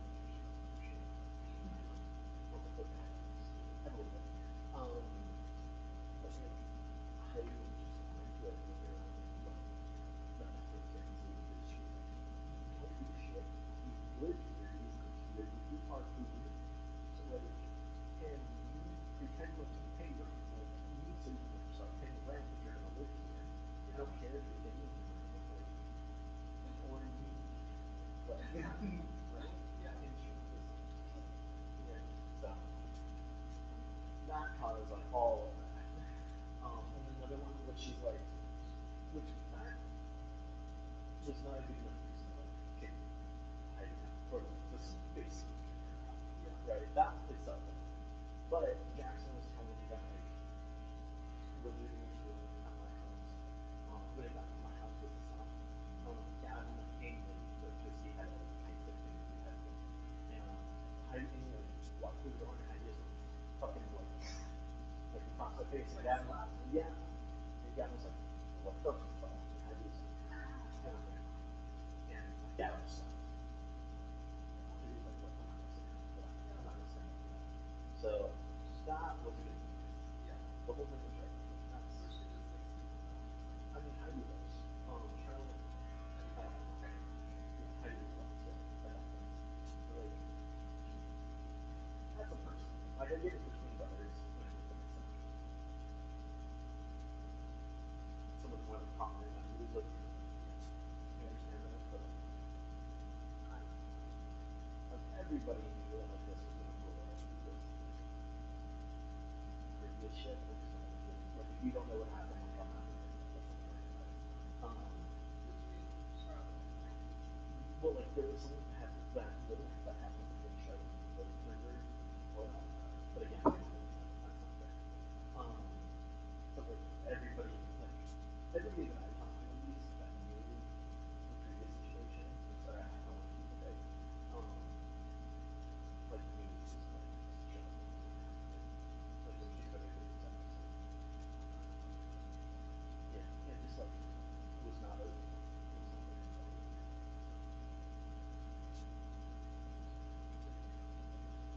That's a little bit, yeah, I use better now.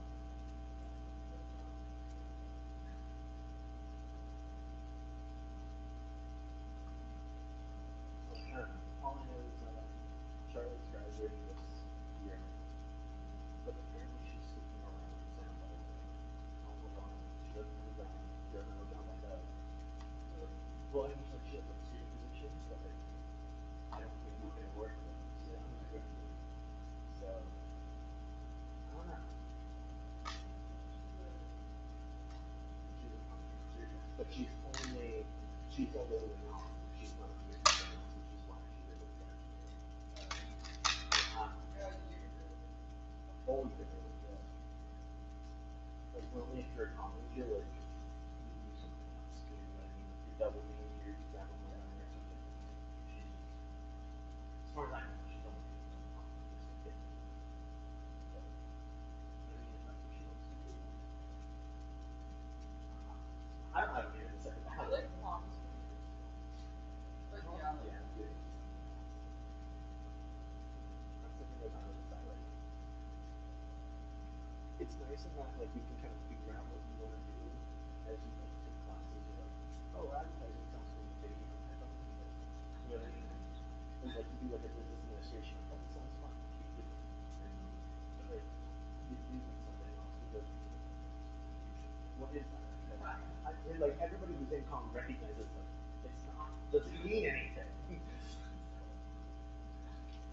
So it's not like bio where it's like one thing. It's anything else. Which is what I like. Like Michaela's doing commonwealth studies. Right? Michaela's doing about international communication. Eli is doing search and I think he's doing probably site planning too. So he has like a personal website. Yeah.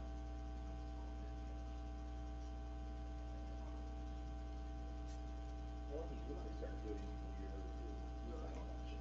But also, like, Eli's going to stop. And he's got a pitch one six. So I don't know. You have to pitch mission after you. But also, like, he was doing 40 minutes in a common research lab, 40 minutes in a site research lab, on top of everything else, on top of the outside site planning. So, like, a good portion of it came from just like the stuff that he did, not necessarily the classes that he had. Right? Because he only was taking probably 4 classes, but he had 2 labs every quarter. Especially with, so I don't know about the site lab that he was in, but the comm lab he was in was like one of like the rigorous ones.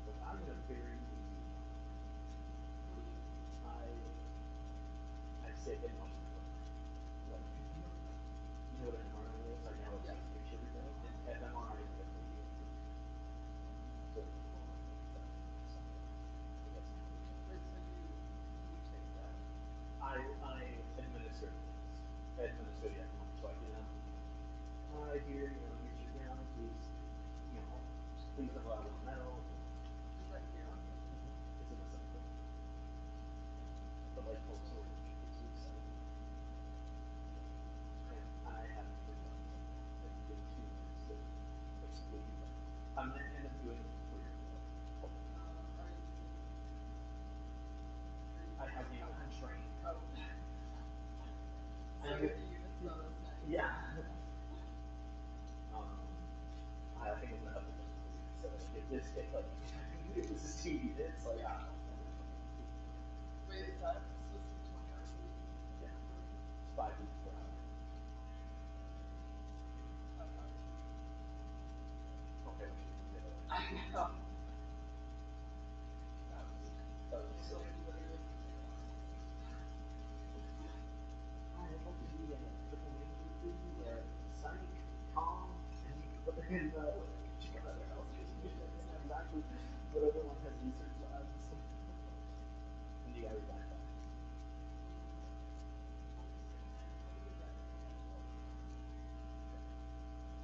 Oh, maybe just like right.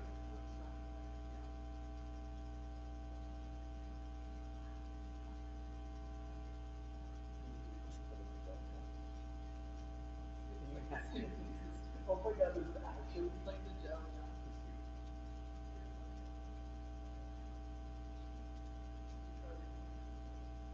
I mean, like technically, yeah, but like I'm also ready for the class, which I don't know, she's gonna show up for too, but like I don't know.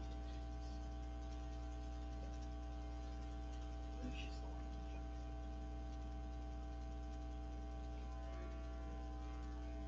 Yeah.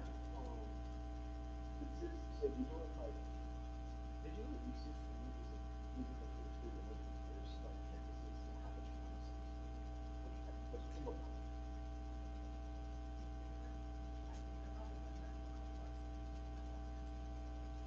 What's the crazy part about it? People who created it back in we were all like 19, 20, so there was no like, I think they had like a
yun.